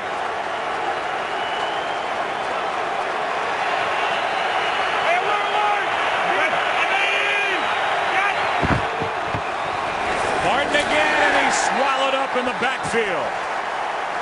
Jason Pierre-Paul has had some kind of day, has a sack, and this time gets penetration, a loss of 1, and a stop on 3rd and 1. Well, you talk about a timely stop. Giants needing to come in and not give up any more points. Already down 14 points, and now midway through the 3rd quarter, and you know, 3rd and short in a possession that the Tampa Bay team had been running the football effectively, and to stop them there on 3rd and 1, huge. Hanen to punt. 8 tackles for Jason Pierre-Paul and a sack. Ruben Rando calls for a fair catch and hauls it in at the 18. Eli Manning back to the field, trying to get his team down by 14. Start NFL to get NFL Mobile from Verizon, built to bring you the game. Mike Sullivan, first-year offensive coordinator, talking to Josh Freeman as he came off the field after that last series that stalled in midfield. It's the rookie David Wilson, and the game starts to his right, cuts back to his left, and makes an open field move, got around to lead, and picked up 2. Let's go back to that stop by Jason Pierre-Paul.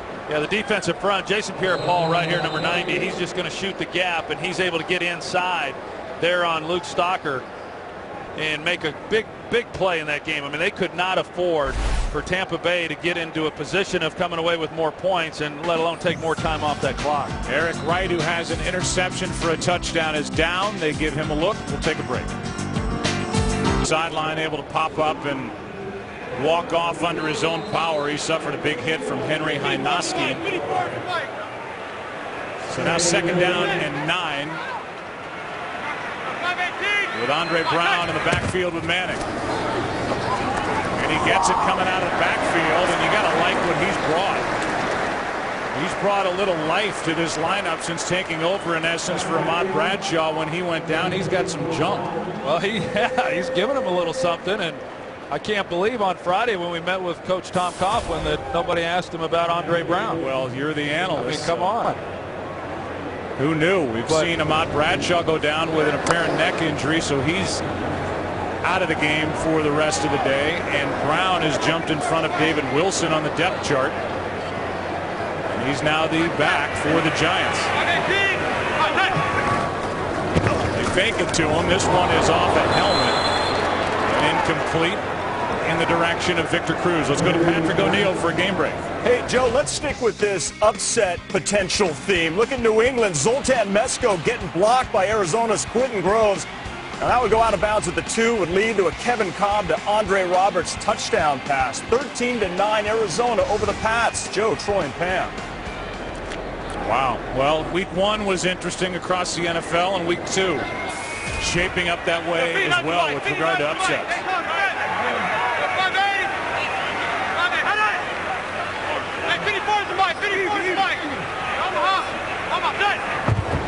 Second down and 10. Manning floats it. Victor Cruz, and there's a flag down. The ball was picked off the deflection, but a flag was thrown on the coverage. Brandon McDonald was out there in coverage, and it's a hold against McDonald. Well, it's in the slot. Cruz lines up in the slot, and they run that crossing release that gets him then on the outside with a lot of field to work. Cruz has an opportunity to make a play. He's unable to. Holding, 25 defense. 5 yards previous spot, automatic first down. So it's an automatic first down. They called that on NYGvTB2012wk2.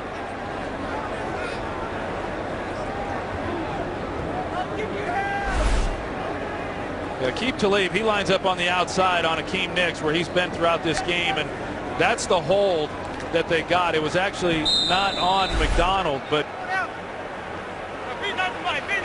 it gives them the first down, and pretty good range there by Rondé Barber over there to make the interception, obviously, which doesn't hold up. Late handoff. Andre Brown, and he goes forward for 3. You can call ** NFL to download NFL Mobile now and get coverage of every NFL game. 2nd and 7 for the Giants. Under 5 to go, 3rd quarter. New York down 14.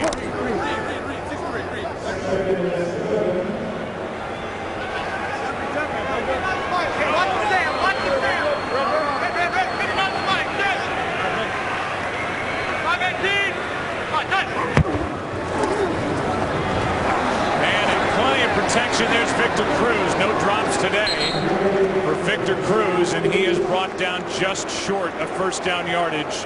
3rd down coming up. Well, Tampa Bay comes with a 4-man rush, and they play coverage, and Victor Cruz, as we've seen throughout this game, he's getting a lot of opportunities, and that time he's just able to work the middle part of that field, and Eli just not trying to force anything, because when he's been patient and has taken what he's had, there's been some places for him to go with the football. Late handoff, Andre Brown, and that's Brown getting a first down. Needed 1, got 2. Miller on the stop, but in case you're just joining us, the 3 injuries. David Deal left early with a knee. Ahmad Bradshaw out with a neck injury, and Dominic Hickson was hit in the head near the end zone on a blast by Mason Foster. They're out for the day. It's first down for the Giants. Approaching midfield.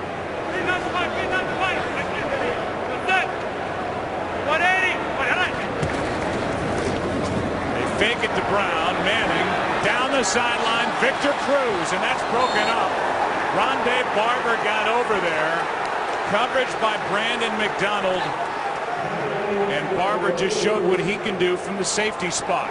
Well, I mentioned earlier the range that he had on the interception that was nullified by the penalty, but he's clear on the other side of the field at the ball when the ball was snapped, and yet he's still able to get over the top and make a play on this ball. There's not many safeties in the league with that kind of speed and that kind of range. So even though he's in his 16th year and now having to make the transition to safety, doing a nice job, and Talib doing a little bit of a hold once again on Akeem Nicks, opposite of where that ball was thrown.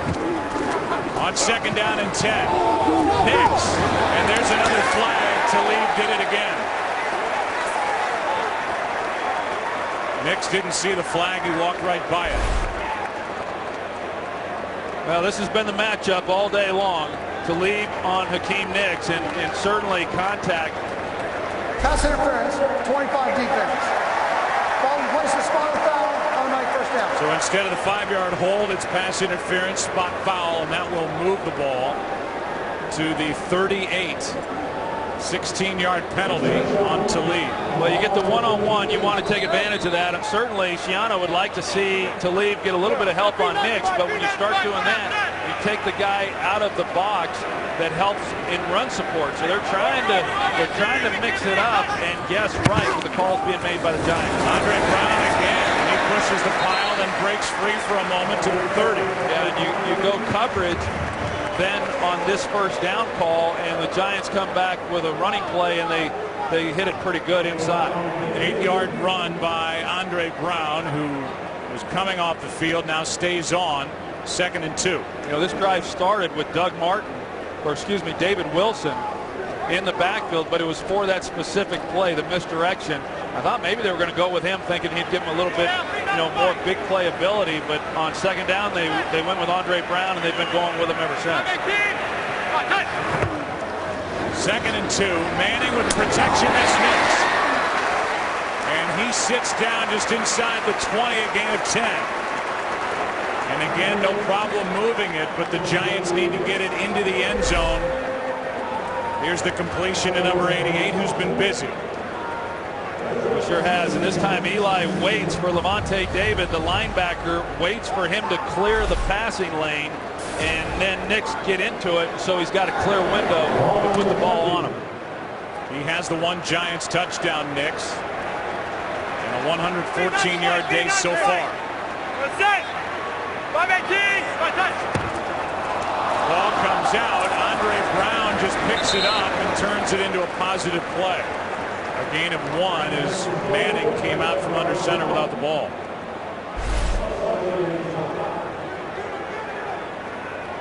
It didn't look like Boss got the ball all the way up. Now he had a defender on his nose, and a lot of times whenever a center is short with the snap, that's the reason. You get so locked into making the block and getting your hands out on the guy that you don't secure the snap to start the play. David Wilson now checks in.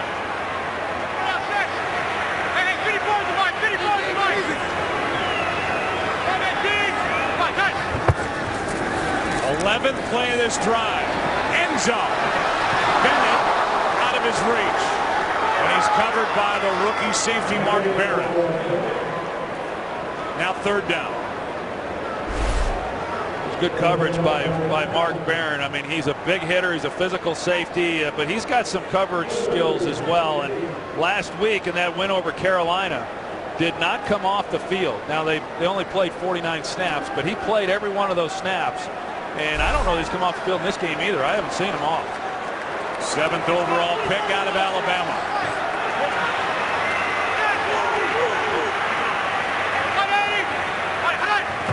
It's 3rd down. Manning steps up and throws. It's broken up. Rondé Barber got in there and broke it up before it could get to David Wilson. It's 4th down, and the field goal team comes on for the Giants. I'll tell you, that might have been another disaster right there. I mean, you've got Eli who's trying to come underneath, and here's Rondé Barber, number 20, and he comes up in a ball that was a little bit behind because the receiver taken off before the ball got there. But that was close to being an interception, and Rondé Barber, we've already seen his speed. He could have taken that the distance. Tynes is 3 for 3. This one good from 36. Giants have been in the red zone 3 times and come away with 3 field goals, not touchdowns, trailing again by 11. In the 3rd quarter, an 11-point game again. Schiano's been over there pumping up the troops ever since they came off the field, talking to extreme opposites with regard to NFL experience. Mark Barron in his 2nd game, Rondé Barber making his 201st NFL start. His first start, by the way, at safety. He started last week at corner for number 200.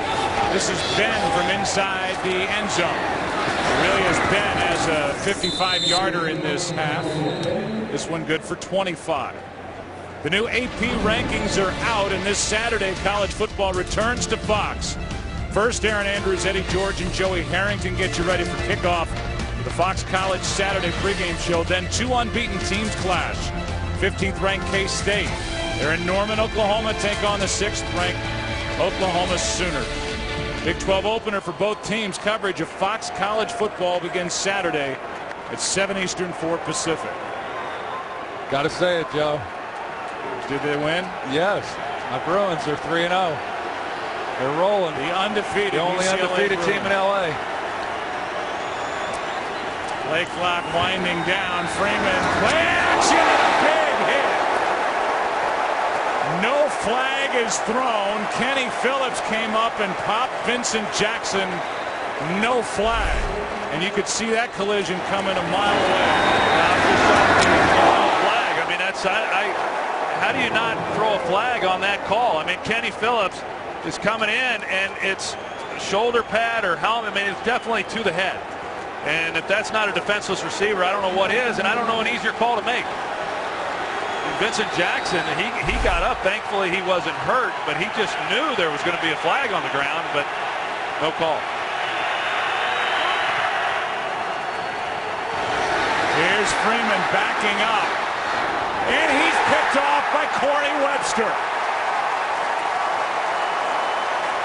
Josh Freeman, who threw 22 picks last year, throws his first of 2012, and it's Corey Webster immediately after that no call on the hit to Vincent Jackson that gets the pick.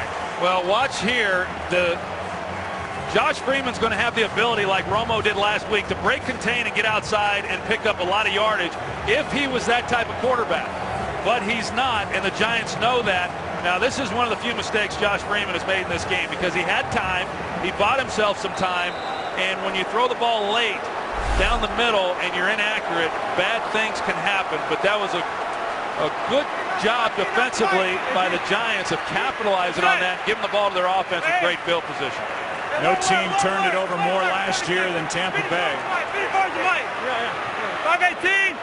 That's their first of this season. As Manning throws, finds Bennett, and out on the edge, brought down by Rondé Barber, a gain of 8.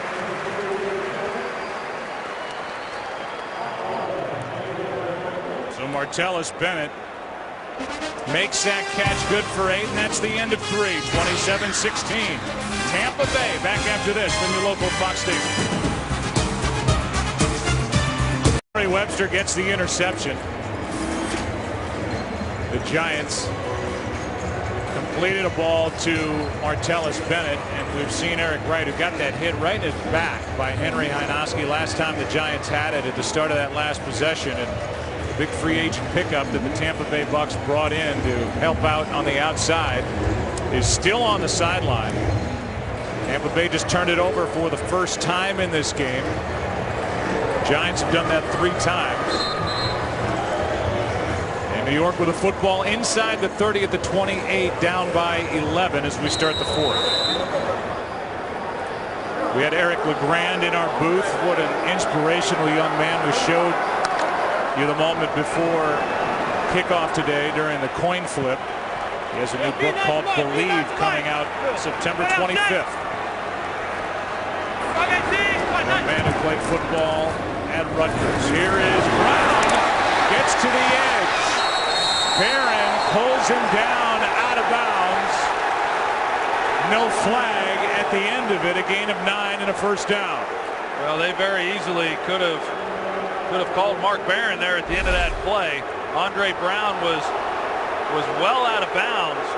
So Barron comes in, he's got a hold of him now, but he's clearly out of bounds. He's almost into the green part of that out of bounds area and still throws Brown to the ground, but they don't throw the flag there on that play either. But I tell you, Brown has really given this offense a little something within the running game.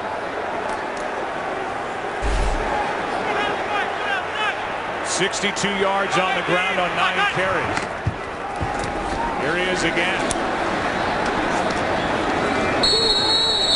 And Brown lost a yard. Mark Barron on the stop. 2nd down and 11. The Giants have been inside the red zone, or as Tom Coughlin calls it, the green zone, and they've come away with 3 field goals, no touchdowns. And now there's a player down for Tampa Bay on the turf. That is Mason Foster, starting middle linebacker. Well, we thought we might be in for a good finish, considering how that first half came to a close, and now as the Giants have turned it over 3 times, Tampa Bay turns it over. We'll see what the Giants can do with this opportunity. Yeah, that's what this whole game has been about, has been the turnovers. And you know, the game for Tampa Bay has probably gone about as well as they could have hoped for. They haven't had as much success offensively. The Giants defensively has really done a nice job today, but the takeaways that they've been able to create on their own defensive side of the ball and then capitalize with points. So, you know, right now this is a pretty big drive for the Giants. I mean, getting the turnover, if they're able to come away with a field goal here, then they cut it to a 1-possession game. But for the Giants, they need to have a little bit more consistency, certainly, than what we've seen throughout this game as well as last week when they get down in here inside this green area that Tom Coughlin likes to refer to it as. I liked your question, though, to Perry Fuel the other day when we were at practice, and you said this is a Giants team that last year when you guys won it all, you started slowly, you were 7-7, then you won 6 in a row at the end, including the Super Bowl. They did kind of the same thing in 07 when they got hot. Do you have to create a sense of urgency around here, knowing that you've been so good at the end of the season when you won it all? I like Perry's answer to that. Yeah, well, yeah, what has he said? That with Tom Coughlin, you never have to worry about not having a sense of urgency. And yeah, I can guarantee you that he's pretty urgent right now as he's watching this drive. Mason Foster is off the field. Got 12 tackles in this game. Barron can't hang on. And Barron, the rookie, was there defensively for Tampa Bay.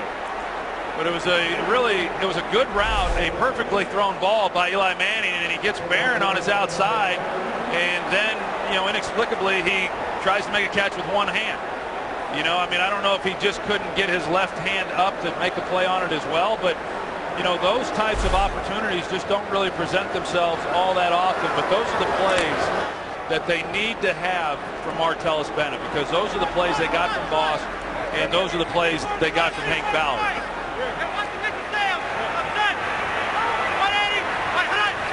Now 3rd down and 11. Blitz, pass, caught.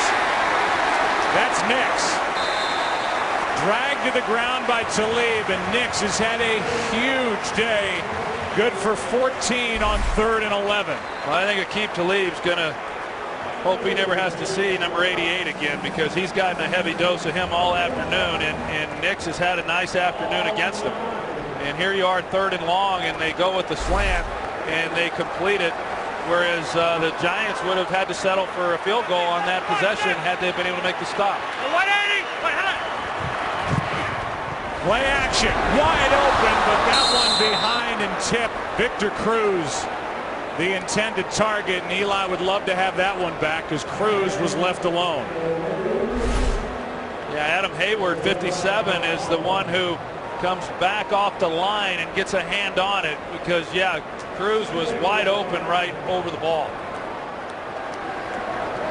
Now 2nd and goal.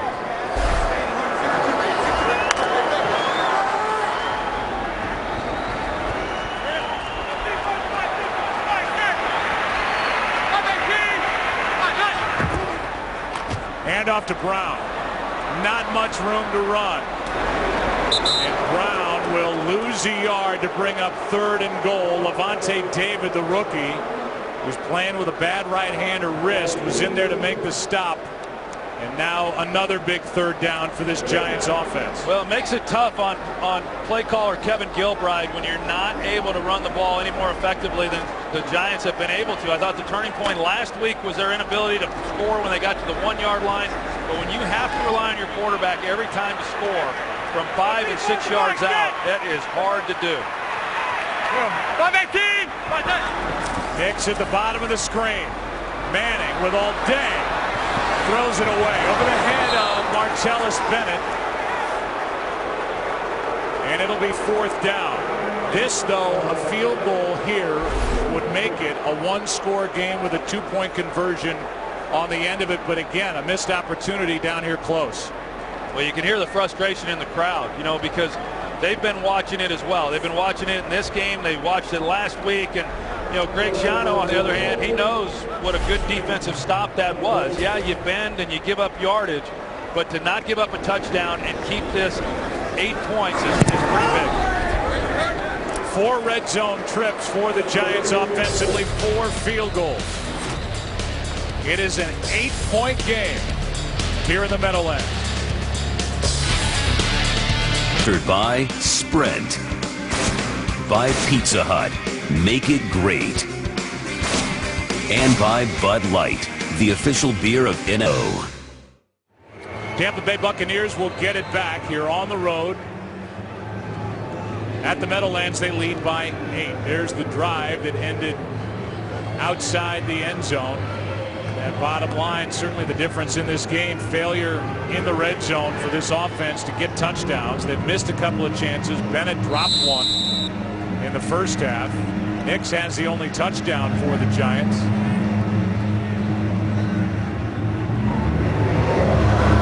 Tynes kicks it away, hangs it high, and there will be a return. Ben. Aurelius Ben.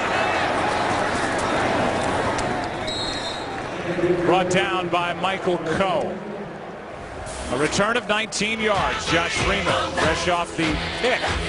Back to work, up 8.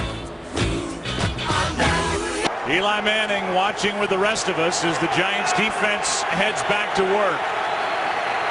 Tampa Bay with the ball up by 8, starting at their own 26. They run it on first down. Doug Martin over the right side gets 2. We look ahead to our NFL on Fox schedule next week. Week 3, the Bucs will be in the Dallas area. Irving, Texas to take on, not Irving anymore, Arlington, Texas to take on the Cowboys, 49ers, Vikings, Lions, Titans, Rams, and Bears. That's early, late. Eagles, Cardinals, Falcons, Chargers. All starts with the Built Ford Tough Box NFL Sunday pregame show at noon Eastern, 9 a.m. Pacific. Second down and 8.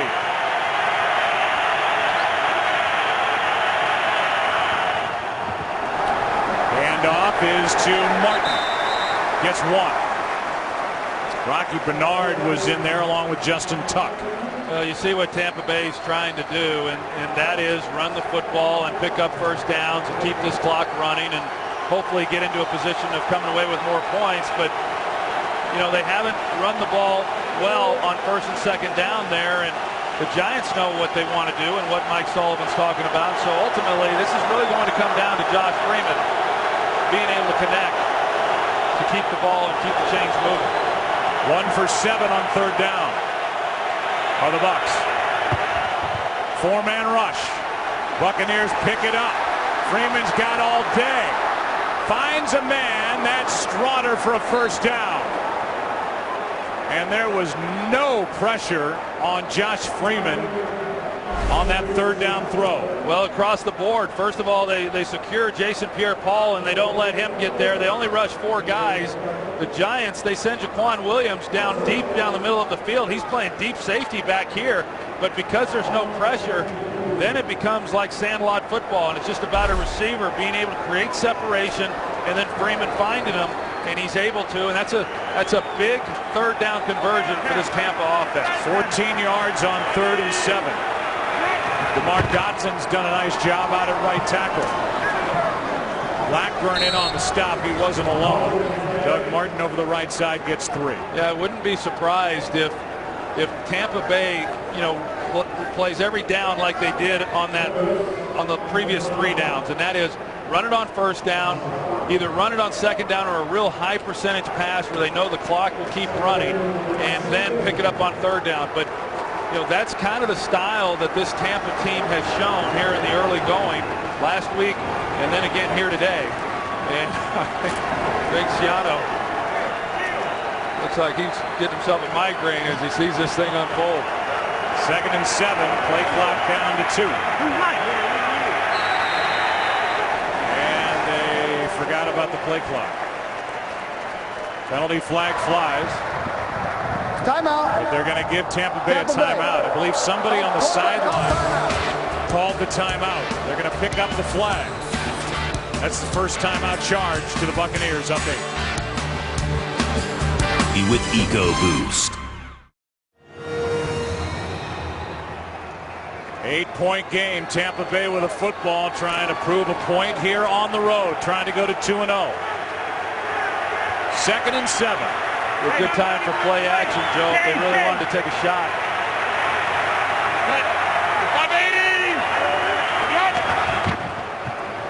Instead, they play it straight. Martin slides down.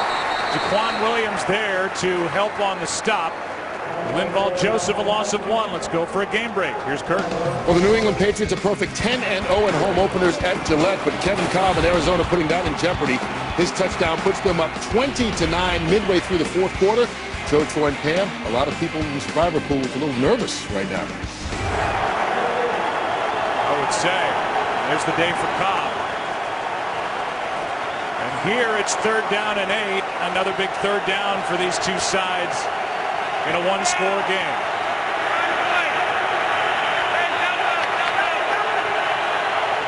Blitz. They don't get home, and wide open is Mike Williams. But he is wrapped up short of 1st down yardage by Michael Coe. It'll be 4th down and a yard. It was a good job by Freeman getting the ball out of his hands. Mike Williams makes the catch. He made a good move initially, and after that, it looked like if he had just gone after the 1st down, he could have gotten it. And I think that's what Greg Schiano's thinking as well, that Mike Williams does a good job. He sticks. He starts to then make a move for the 1st down, but he stalled again and hesitated, and it was the difference in picking up the 1st down and having to punt.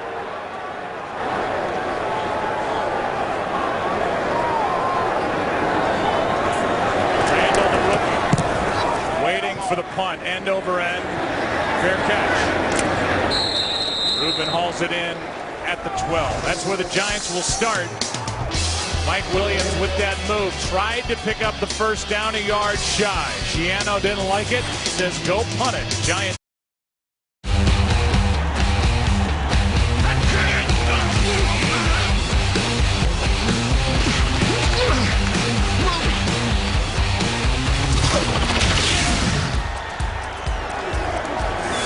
Good matchup here. Tampa Bay leading by 8.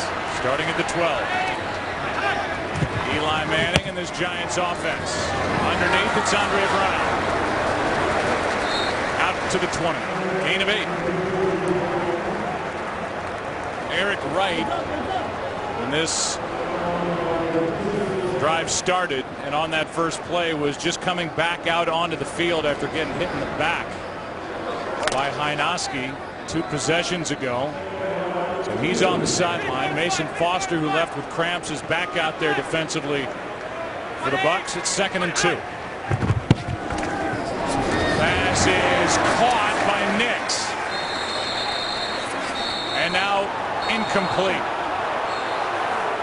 Nix, not much of an argument. That ball hit the turf. Aqib Talib on the coverage, and it was the Tampa Bay sideline that went crazy reacting to this one. Let's see if it hits the ground and comes out. Pretty strong hands there by Akeem Nix in being able to make the catch initially. He has it, but it's not until they're going to the ground that Talib's able to essentially just pull it away from him, and then they ruled that it was incomplete. I'm not so sure it was incomplete, but based on Nix's lack of a reaction, it must have hit the ground.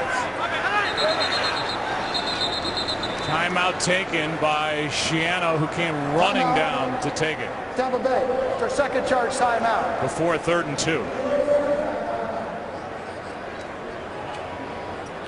Problem today for the Giants, the turnovers. And the effect of those turnovers were touchdowns. First one of Vincent Jackson. 2nd pick by McDonald. Carried into the end zone by Doug Martin, and then this one, immediate gratification by Eric Wright. The 60-yard return of that interception. 21 points off turnovers. The Giants turned their 1 takeaway into just 3 points. Well, at the end of each of these games, I mean, the coaches constantly talk about who wins and who loses, and generally speaking, it's whoever wins the turnover battle. I always say, yeah, those turnovers happen in the progress of trying to win a game, but a huge factor in this one. I believe Schiano called timeout so he could get Eric Wright back on the field on a big 3rd down. steps up. He's got Cruz. Hits him in stride. Victor Cruz. Time to dance.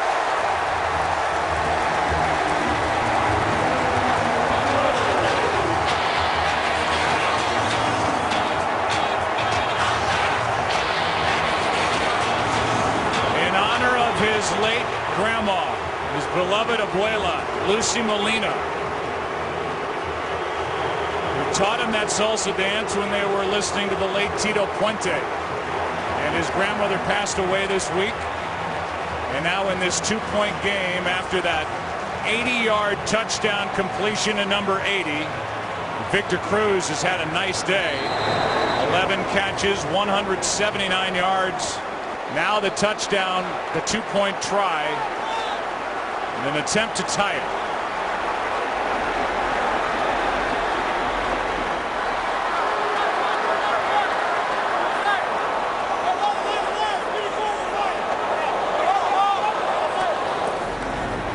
Hand off to Brown. Tie game.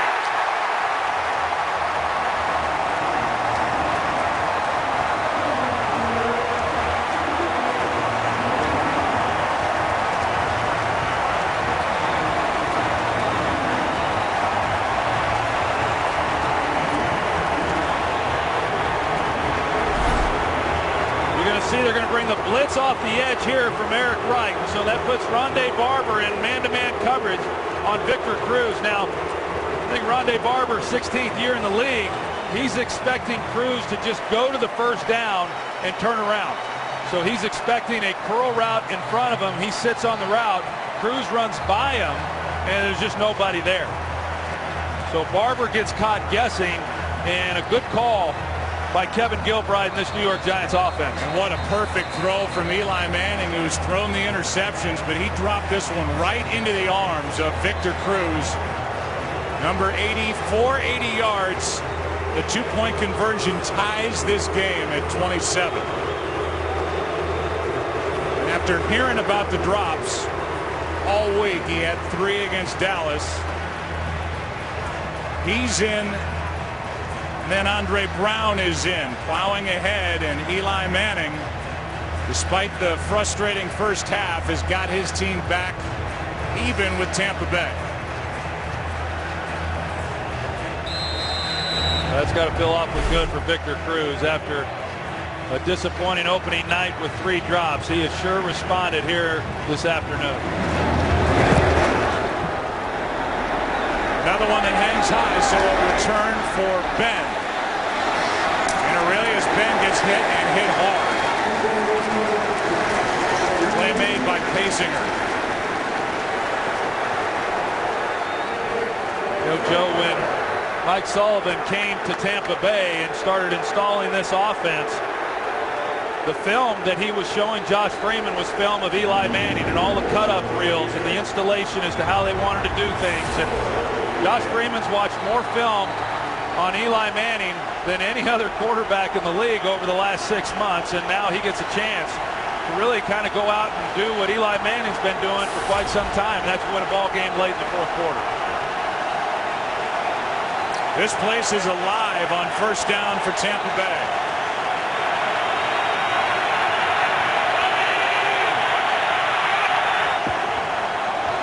They hand off to the rookie, and Martin straight ahead picks up 4. 6.5 to go in regulation. This week on Fox Saturday Baseball, it's the Dodgers and Reds, Braves and Phillies. Phillies still alive, and the Twins and Tigers. Fox Saturday Baseball this week, 3:30 Eastern, 12:30 Pacific. 2nd down and 6 for Tampa Bay.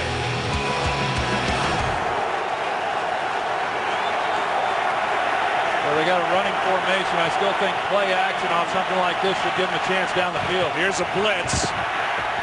Freeman throws, and this one is underthrown. That was the rookie, Jaron Hosley, out there covering Vincent Jackson. Now it's 3rd and 6. You can see the Giants, they're all coming. This is really more of a run blitz than it is necessarily trying to come after the quarterback. but yet they're able to get pressure on Josh Freeman. And when the ball came out, I mean, Vincent Jackson was well down the field, and fortunately for Tampa Bay, the ball was out of bounds, because otherwise that would have been easily intercepted. 3rd down and 6.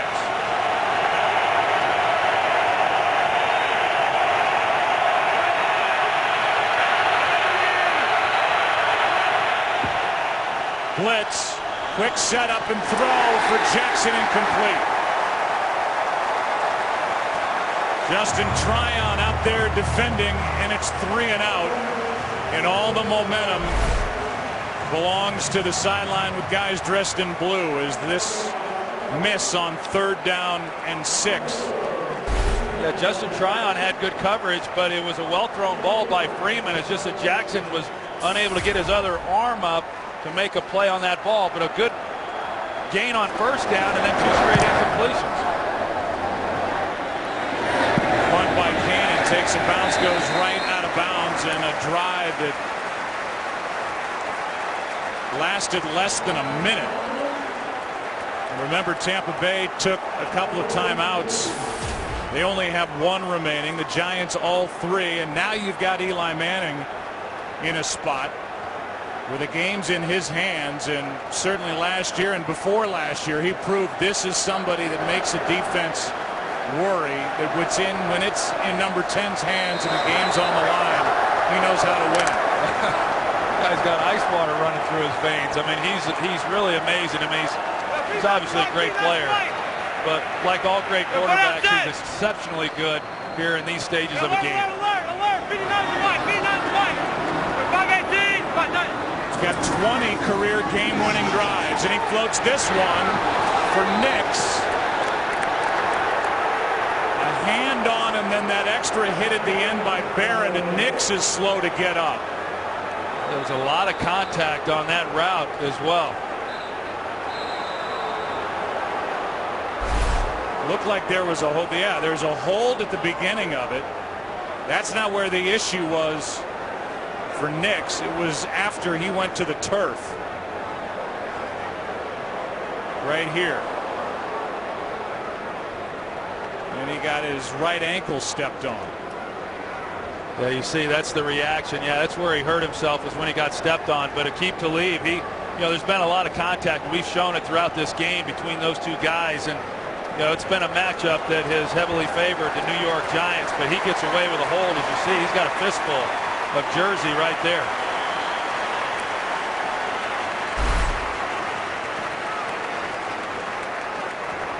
So Nix able to get to the sideline. Remember, he had a broken right foot that he suffered in May, still working his way back from that, and then he gets stepped on the back of his right foot. 2nd down and 10. Manning. Pass caught. Bennett. 1st down. 14-yard completion to Martellus Bennett, who has been anything but a sure thing on the other end of these passes from Manning. But that was big, because Tampa Bay gave help on the outside, and so coverage dictated that Eli come back to the middle, and Bennett has to win, and he does, and he makes the play, and it's a 1st down. Last year in the Super Bowl year, Eli Manning had 6 quote-unquote game-winning drives.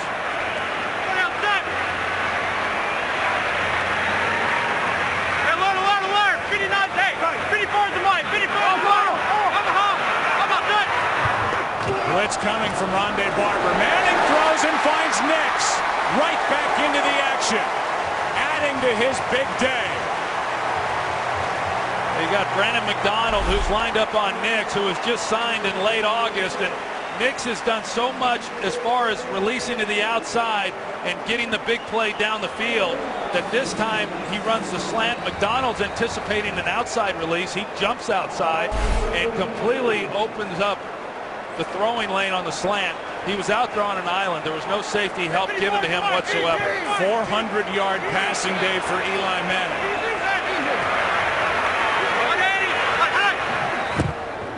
On 1st down.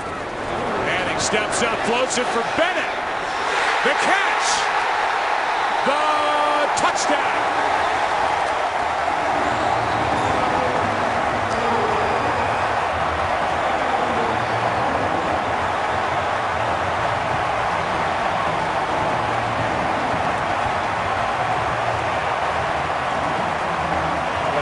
McDonald once again in coverage, and when the ball was thrown, he just turned and didn't play the ball. I mean, initially it looked like he was in a good position there.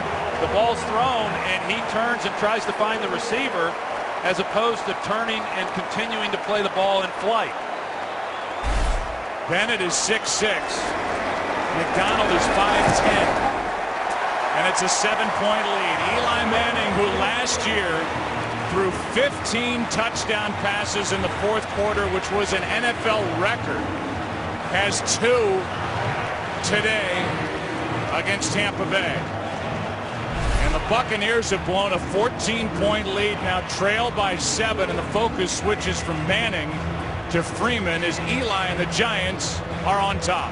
Yeah, but let's credit that offensive line on that last play as well. Martellus Bennett obviously does a nice job. Eli makes a good throw. But for an offensive line that really has had to shuffle things from preseason on, you know, they're at left tackle when they had to play Sean Locklear because Will Beatty was unable to play, and then they have Dave Deal go down and they got to shuffle everybody again, and there was a lot of protection there inside for Eli Manning to have time to come back to Martellus Bennett.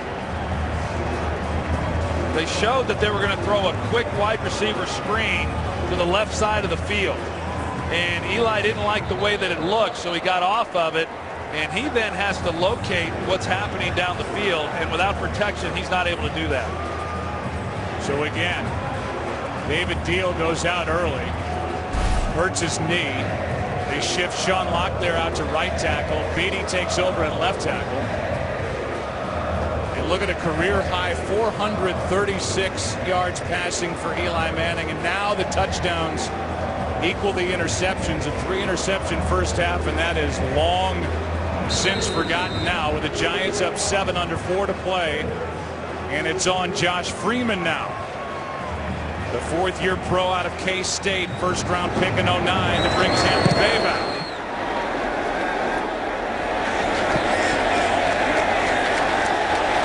And the drive will start at the 20.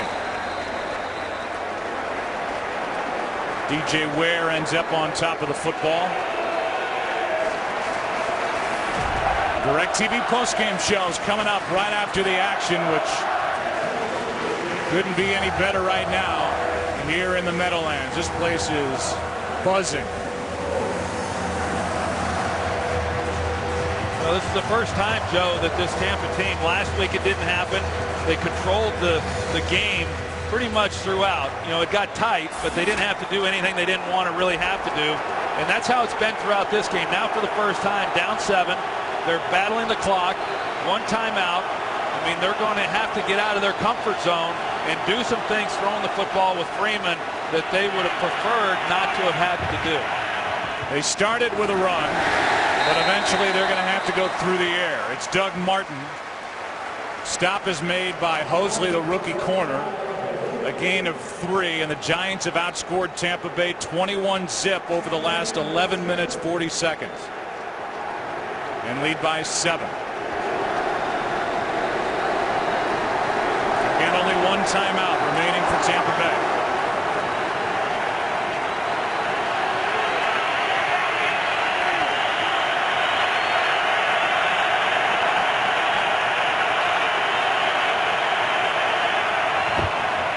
Free play for Freeman. Over the middle, finds Dallas Clark. And Clark makes the catch, good enough for a first down.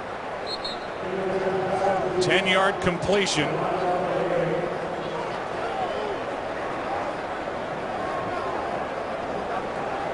The Giants at the beginning. Offside, 91.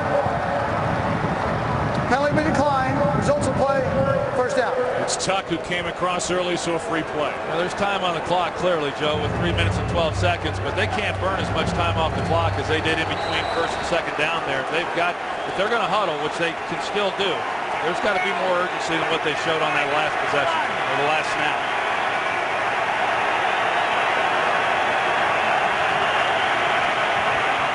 From the 33 on first down, Dallas Clark, back-to-back catches, makes a move, got around Boley. Brought down by Tryon, a gain of 6. And again. Well, you know, they don't want to rush too much, but at the same time, what you don't want to see with Tampa Bay is that if they're able to keep this drive going, that it then gets down to where they're rushed for time, because that doesn't have to be the case.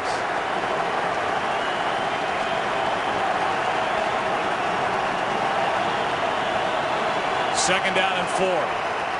Four-man rush, pass caught by Clark. He's got 3 in a row. And now the Bucs are inside Giants territory, inside the 42, a completion of 20. Yeah, and who works the middle of the field better than Dallas Clark after all these years? I mean, he gets in there and he knows where the holes are within those zones. Very quarterback friendly in the way that he runs routes.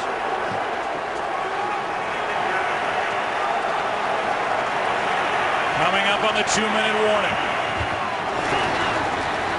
Good protection for Freeman. Williams, Tryon, caught for the touchdown. What a catch by Mike Williams. And we are an extra point away from a tie game. Well, there's absolutely no pressure on Josh Freeman, and normally you cannot throw the ball this late down the sideline and have enough arm strength to get it down there. But watch how much time Freeman has in the pocket. He holds it, waits, and then unloads it. And he shows you the strength that he has in his arm. But Ben is able to go over the top of Tryon, actually hits him in the helmet. And that's why he's able to make a catch, because that ball was thrown to the inside to where it looked like it was going to be potentially intercepted. But Ben goes after it for the touchdown. I guess they had enough time, huh? 2 minutes, 1 second on the drive. Josh Freeman 4 for 4 on that drive. The last big chunk, 41 yards to Mike Williams. What a game. In the Meadowlands, the Bucs answer. We're tied at 34. 84 yards the entire second half before that 80-yard drive. Freeman perfect on the drive. 77 of the 80 yards thanks to his arm, and at the end it's the touchdown throw to Mike Williams, a guy who in his rookie year had 11 touchdown catches in 2010. Was a big play receiver last year, took a step back, had only 3, but now Williams has his second of the season already, and that one ties it. Eli and company will start at the 20. Let's go back to the touchdown. Yeah, we'll go back and take a look. I think I was saying Aurelius Ben, but it was Mike Williams, as you said, Joe. He's on the go route on the outside, and you see the amount of time again that Freeman has, and that's a pretty big arm to be able to get the ball that far down the field. But the effort that Williams has in going after it, now it just goes off his helmet, so he didn't catch it cleanly. But a game that's just had a lot of big plays on the outside by these wide receivers. So now Manning. Career high 436 yards passing. He needs more.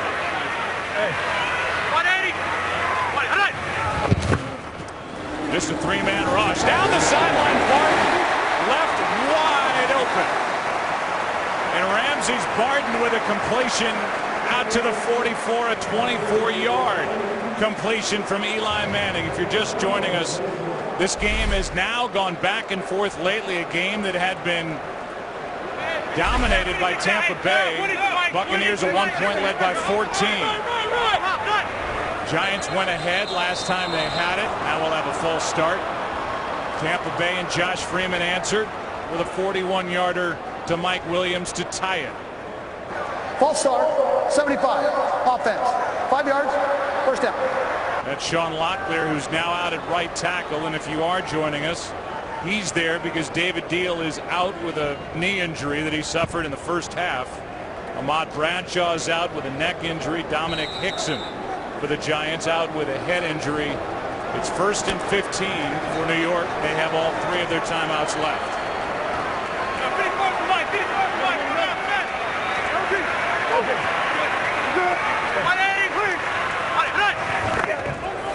That's Nix. This is Nix. How about this guy? Nix set the Giants with a minute 20 to go, working on Ahmad Black. First Talib, and he went right around him. Black on the stop to save the touchdown. Well, every time they've put Aqib Talib on Akeem without any help, the Giants have gone after him, and they've had a lot of success with it. And so Tampa Bay came up and showed immediately that they were going to be locked up one-on-one, and you knew where Eli Manning was going to go with the football. A timeout taken by the Giants, and now with Tampa Bay having only one timeout remaining, and they're looking at Nix. He has had a painful start to the year. The Giants can bleed down the clock and win their first game of the year. How about an 80-yarder to Victor Cruz, who did his salsa dance, and then Martellus Bennett. Touchdown by Cruz led to a two-point conversion to tie it. Bennett put the Giants on top. Then it was Mike Williams from 41 yards out. Tampa Bay tied it, and now Eli Manning, who, as we mentioned, had 15 touchdown passes last year in the fourth quarter, an NFL record, has got 2 today. He's thrown for 510 yards as he continues to add to his career high, and 3 interceptions nobody cares about. Well, the Giants, if they want to, they can run this clock all the way down and not give the ball back to Tampa Bay and just kick a field goal and win the game. They hand off to Andre Brown, and he will slide down. Makes you think of Ahmad Bradshaw in this past Super Bowl. That's what they want. That's what they wanted Ahmad Bradshaw to do in the past Super Bowl. He went ahead and scored, but yeah, you know, you look at it and you say, okay, are they going to run the ball one time and then just run this thing down and kick the field goal and go home? By the way, in case you're wondering, for the Giants, their franchise record most yards passing in the game, Phil Simms 513 back in 1985. Manning is 3 yards behind him in that. Well, we'll see. Handoff as they spread him out, and now it's Andre Brown going in for the touchdown. First in his career, and he showed something here today. Andre Brown stepping in for the injured Ahmad Bradshaw. Yeah, he really did, and he, you know, we'll see how long Ahmad Bradshaw may be on the shelf, but whether he comes back or not, this young man, Andre Brown, he's earned an opportunity to get more carries, certainly next week. And talk about guys who really did a great job. I mean, you mentioned it. Eli Manning, a tough first half, but to bounce back and do what he did doesn't surprise anybody. I mean, that's why he's won a couple of Super Bowls and has carried this team here in recent years. And now the Ball start, 77, 5 yards, we'll retry the ground. Kevin Booth guilty of a false start. Andre Brown did not go in on first down. He took it in on second down. So Tampa Bay will have one timeout. 31 seconds left on the clock. And Freeman at least will get the ball back in his hands with a big hill to climb. Down by 7.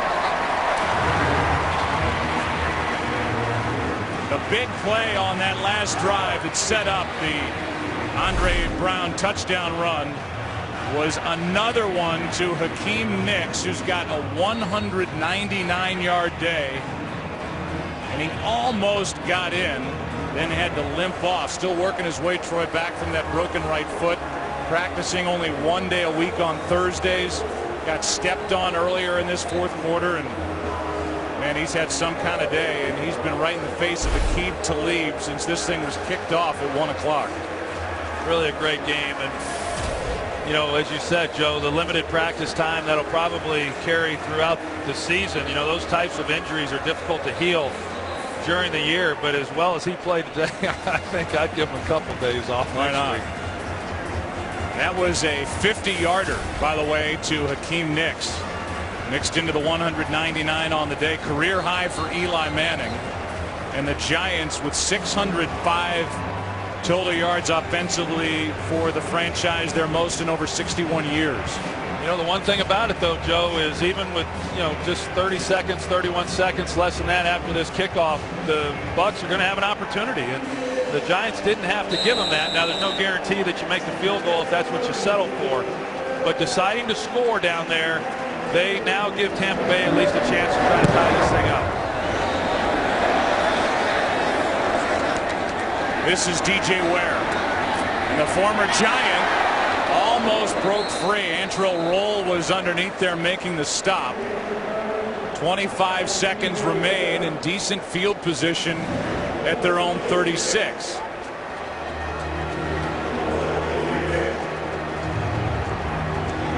.25 seconds left.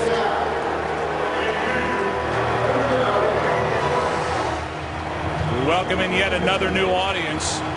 The New York Giants at one point, the Super Bowl champion Giants, trailed the Tampa Bay Buccaneers by 14 points. Eli Manning has had a brilliant second half, a 500-yard plus passing day, and he's got his Giants 25 seconds away from their first win of the season. Freeman throws and finds Jackson, who's able to make the catch and get out of bounds with 18 seconds left.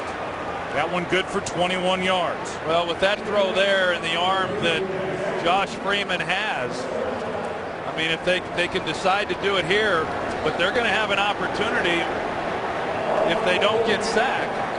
They're going to have a chance now to take a shot into the end zone at some point here in the next play or two. Well, this obviously didn't have to happen. The Giants didn't need to score the touchdown as quickly as they did. Tampa Bay was letting them score on first down. Brown basically gave himself up but went in on second down. And now Freeman down the sideline for Williams, and he's got a first down on a beautiful throw from Josh Freeman. The ball's at the 16-yard line, and now there's a legitimate chance for the Tampa Bay Buccaneers. I don't know what Tryon's thinking, because they're in two-man. There's a safety help over the top, and so you can lock in as tight on this guy as you want, and he lets Mike Williams run by him. Now, that was a perfect throw. Yeah, that was a great job by Josh Freeman, just throwing a rope right there on the sideline to Mike Williams.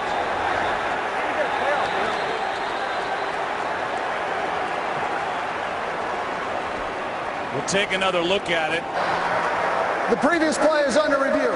As will the replay booth. Let's take another look. The ball's coming out, stays between the legs and comes out. That's an incomplete pass. Let's take another look. Well, it's a matter of whether or not they rule that he had possession prior to getting hit. If they rule that it was a continuous act as he's coming down with the ball, then the ball comes out as he's going to the ground, it would be ruled incomplete.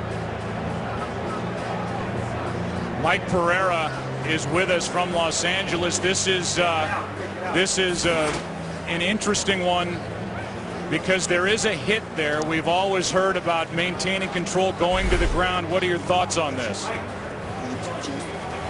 Yeah, I'll tell you, this is what Troy just talked about. Okay, did he maintain control of the ball long enough to perform an act common to the game after the second foot came down? So if you do run that back, that's going to be the question, because the rule clearly states you got to have control, which he did. You got to get both feet clearly down, which is part 2. So we see here you're going to go right, left, and then did he have the ball long enough to perform an act common to the game? That's the total focus of the replay official upstairs as he shows it. So part 1, control. Part 2, both feet down. Now, did he have it long enough to perform an act common to the game, or keep it long enough to, to brace himself, or basically prevent himself to ward off contact by a defender? To me, I think this, by the letter of the rule, is incomplete. Interesting. And it is in that gray area because of that hit. He's not going to the ground as part of the catch. That's not there. Here's the call. After review, the receiver had the ball temporarily, hit the ground, lost it. Incomplete pass. And that huge call as Jim Core gives the announcement.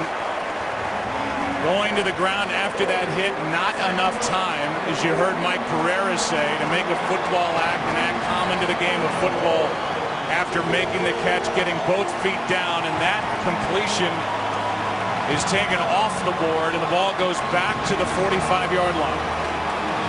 So Mike Pereira, former head of NFL officials, made the call, and this group ends up agreeing with it.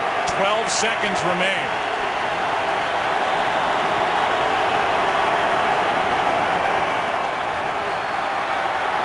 Freeman over the middle, intercepted, and the Giants have their first win of the year. Michael Boley comes away with a pick. And with 5 seconds left, the Tampa Bay Buccaneers and Greg Schiano come to the Meadowlands. They showed a lot throughout the majority of this game, but it's Eli Manning in the end that does what we've become accustomed to seeing Eli Manning do, win the game for the New York Giants. Yeah, and there's a lot of different ways to look at this game, Joe. I mean, clearly it was a tale of two halves. The first half, New York not playing well at all, but I've always believed that good teams find a way to win regardless of however it looked. You just find a way to get it done, and that's exactly what Tom Coughlin and his squad did here today. This is a big win. A big win for the Giants, not playing their best football and going up against a team that was pretty motivated here this afternoon. Giants didn't like that hit that was aggressive and put Eli Manning on his backside. We'll take a break. We'll come back and wrap up an eventful day. Scoring left and right. What a game. Giants win it. Back after this.